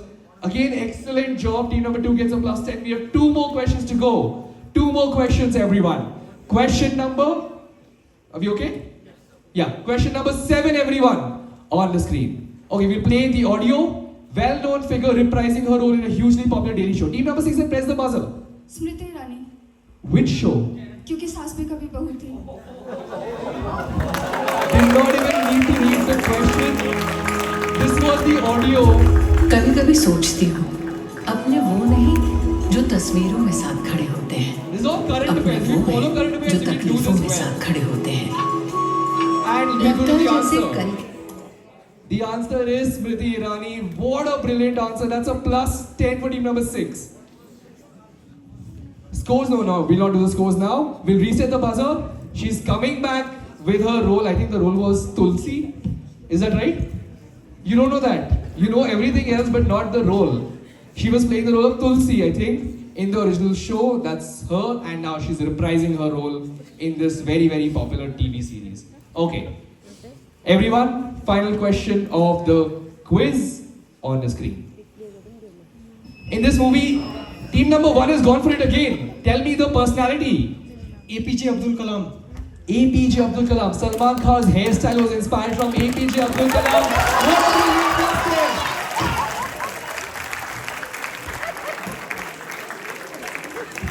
Very, very well answered. In the final round, they have absolutely done brilliantly.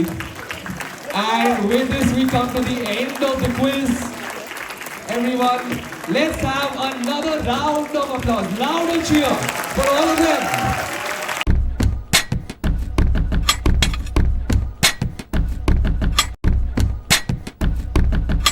The points coming third with 125 points is St. Paul's School, Darjeeling.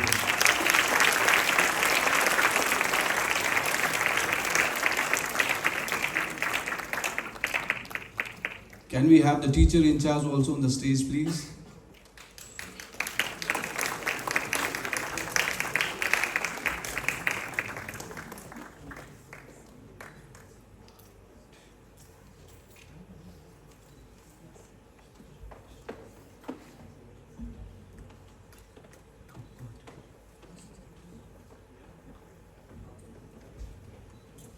Can you hear for St. Paul's School, Darjeeling?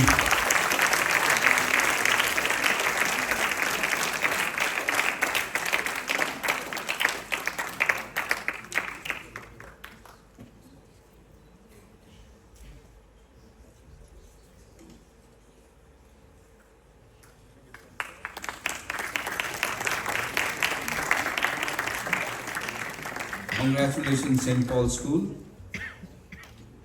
I request Father Rector to put Khada.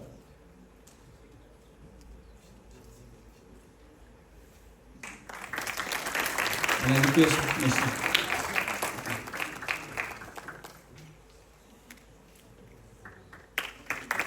So we have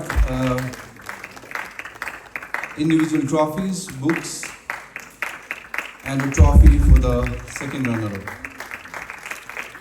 Coming second with 127 points is Birla Divya Jyoti School.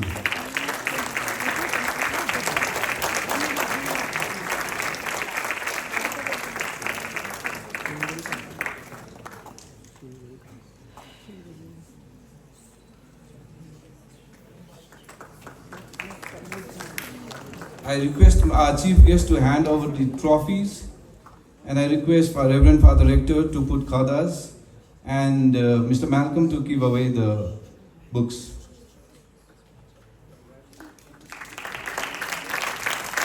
Now to give away the prizes, we need one more individual, so I'm requesting Mr. Julian Rudum to kindly come up on the stage.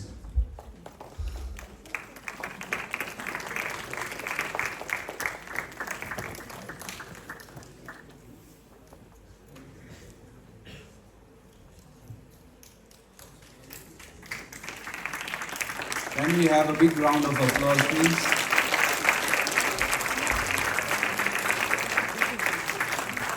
Mr. Julian, please.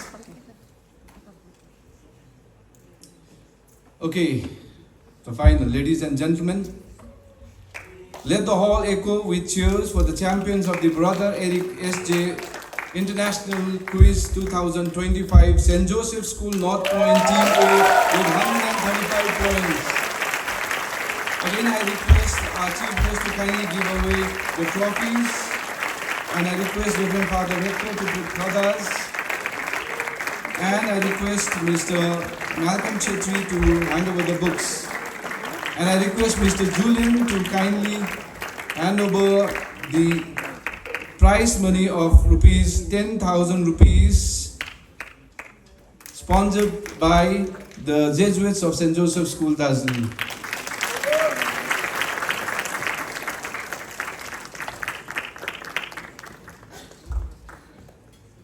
Teachers for North Point, hip hip! Hip hip!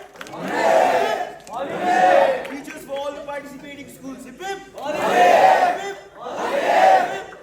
hip! Teachers for Mr. Ashish and Mr. Yusuf for teaching us, hip hip!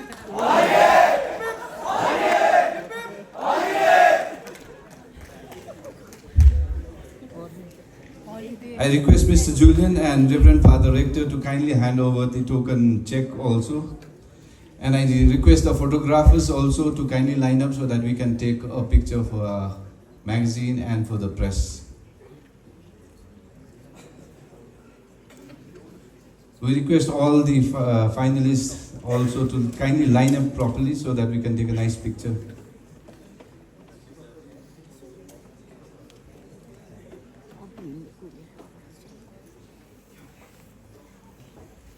Okay.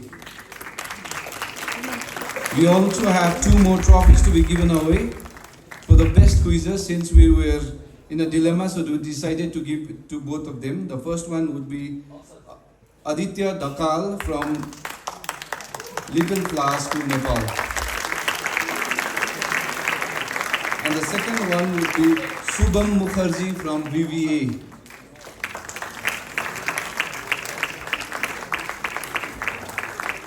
I request Reverend Father Rector to kindly give away the trophies, and I request our chief guest to kindly hand over the books.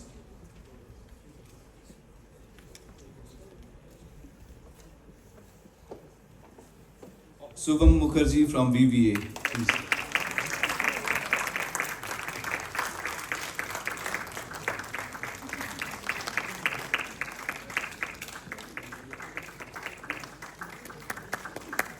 Can we have a photo session, please? Can we hear for all the finalists and all the participants?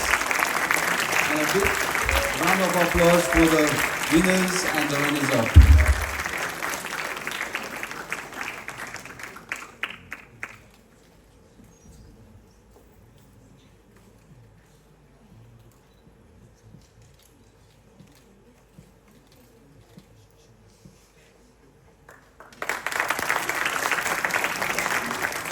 Thank you very much, everyone.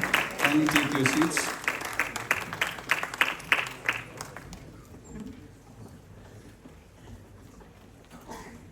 Thank you, Reverend Father Rector, Mr. Malcolm, and our chief guest, Mr. Raziz. Colonel Raziz.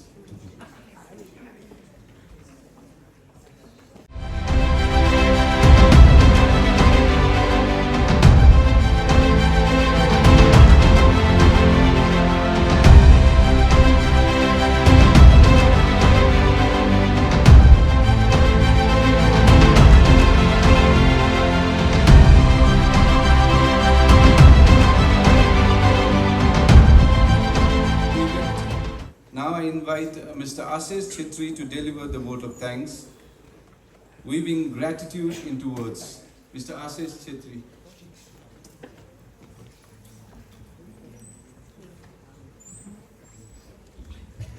Thank you, Sir Yusuf. One can pay back the loan of gold, but one dies forever in debt to those who are kind. Malayalam proverb. A warm and cherished good afternoon to Father Rector, Senior Master, most valued guests, teachers, students, chief guest. I deem it a great honor and privilege to propose a vote of thanks and acknowledge the contribution of those who worked hard to make this event truly memorable experience. On behalf of the Rector and the entire fraternity of St. Joseph's School, let me first start by giving glory to Almighty for making today's event a resounding success. By His blessings and grace, we are able to make the event what it is. Thank you, Lord. On behalf of the school, I give a really heartfelt vote of thanks to our chief guest, Mr. Rajneesh Joshi, Sister Barbara, and all the guests for gracing the occasion. Today, we could honor the life of Brother Eric Rudum. Thanks to all the heads of participating schools and the teacher who mentored and accompanied the teams and the quizzes. You made this quiz possible with your presence. My special thanks to the international schools, Little Flower English School and Greenfield World School for accepting our invitation and making it to the event. I am very grateful to Mr. Shubham Lahoti, our quiz master, and his Quizera team for conducting a brilliant quiz. Thank you. Let's have a round of applause for everyone.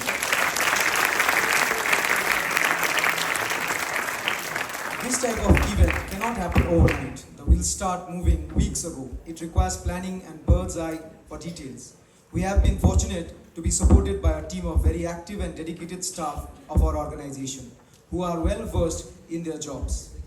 I lack words for their participation and their willingness to complete tasks beyond their comfort zones.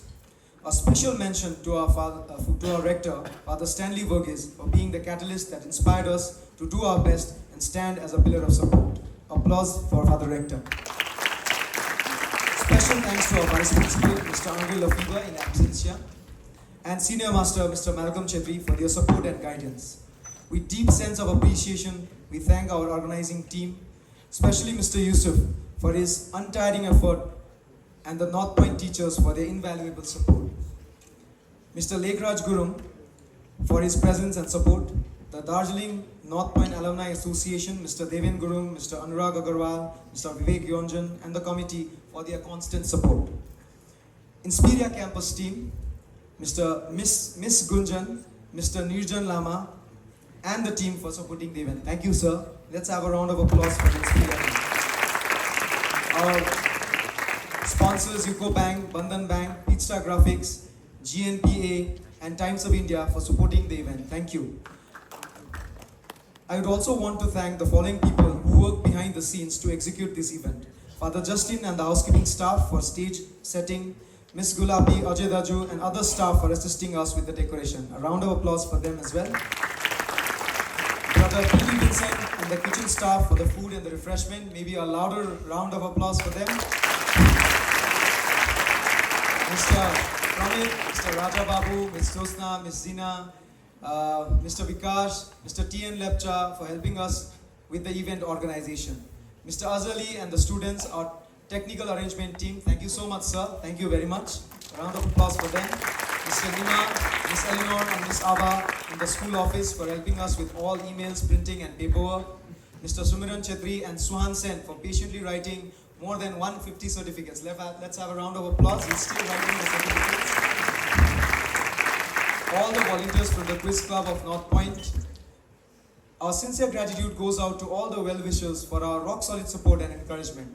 Thank you very much for joining this event. I would like to thank our rock-solid star quizzers who made the event happy with their impressive performance. The hard work of your days was evident in your acts. Finally, I leave you with this inspiring quote of Martin Luther King. An individual has not started living until he rises above the confines of individualistic concerns to a broader concerns of all humanity. Thank you.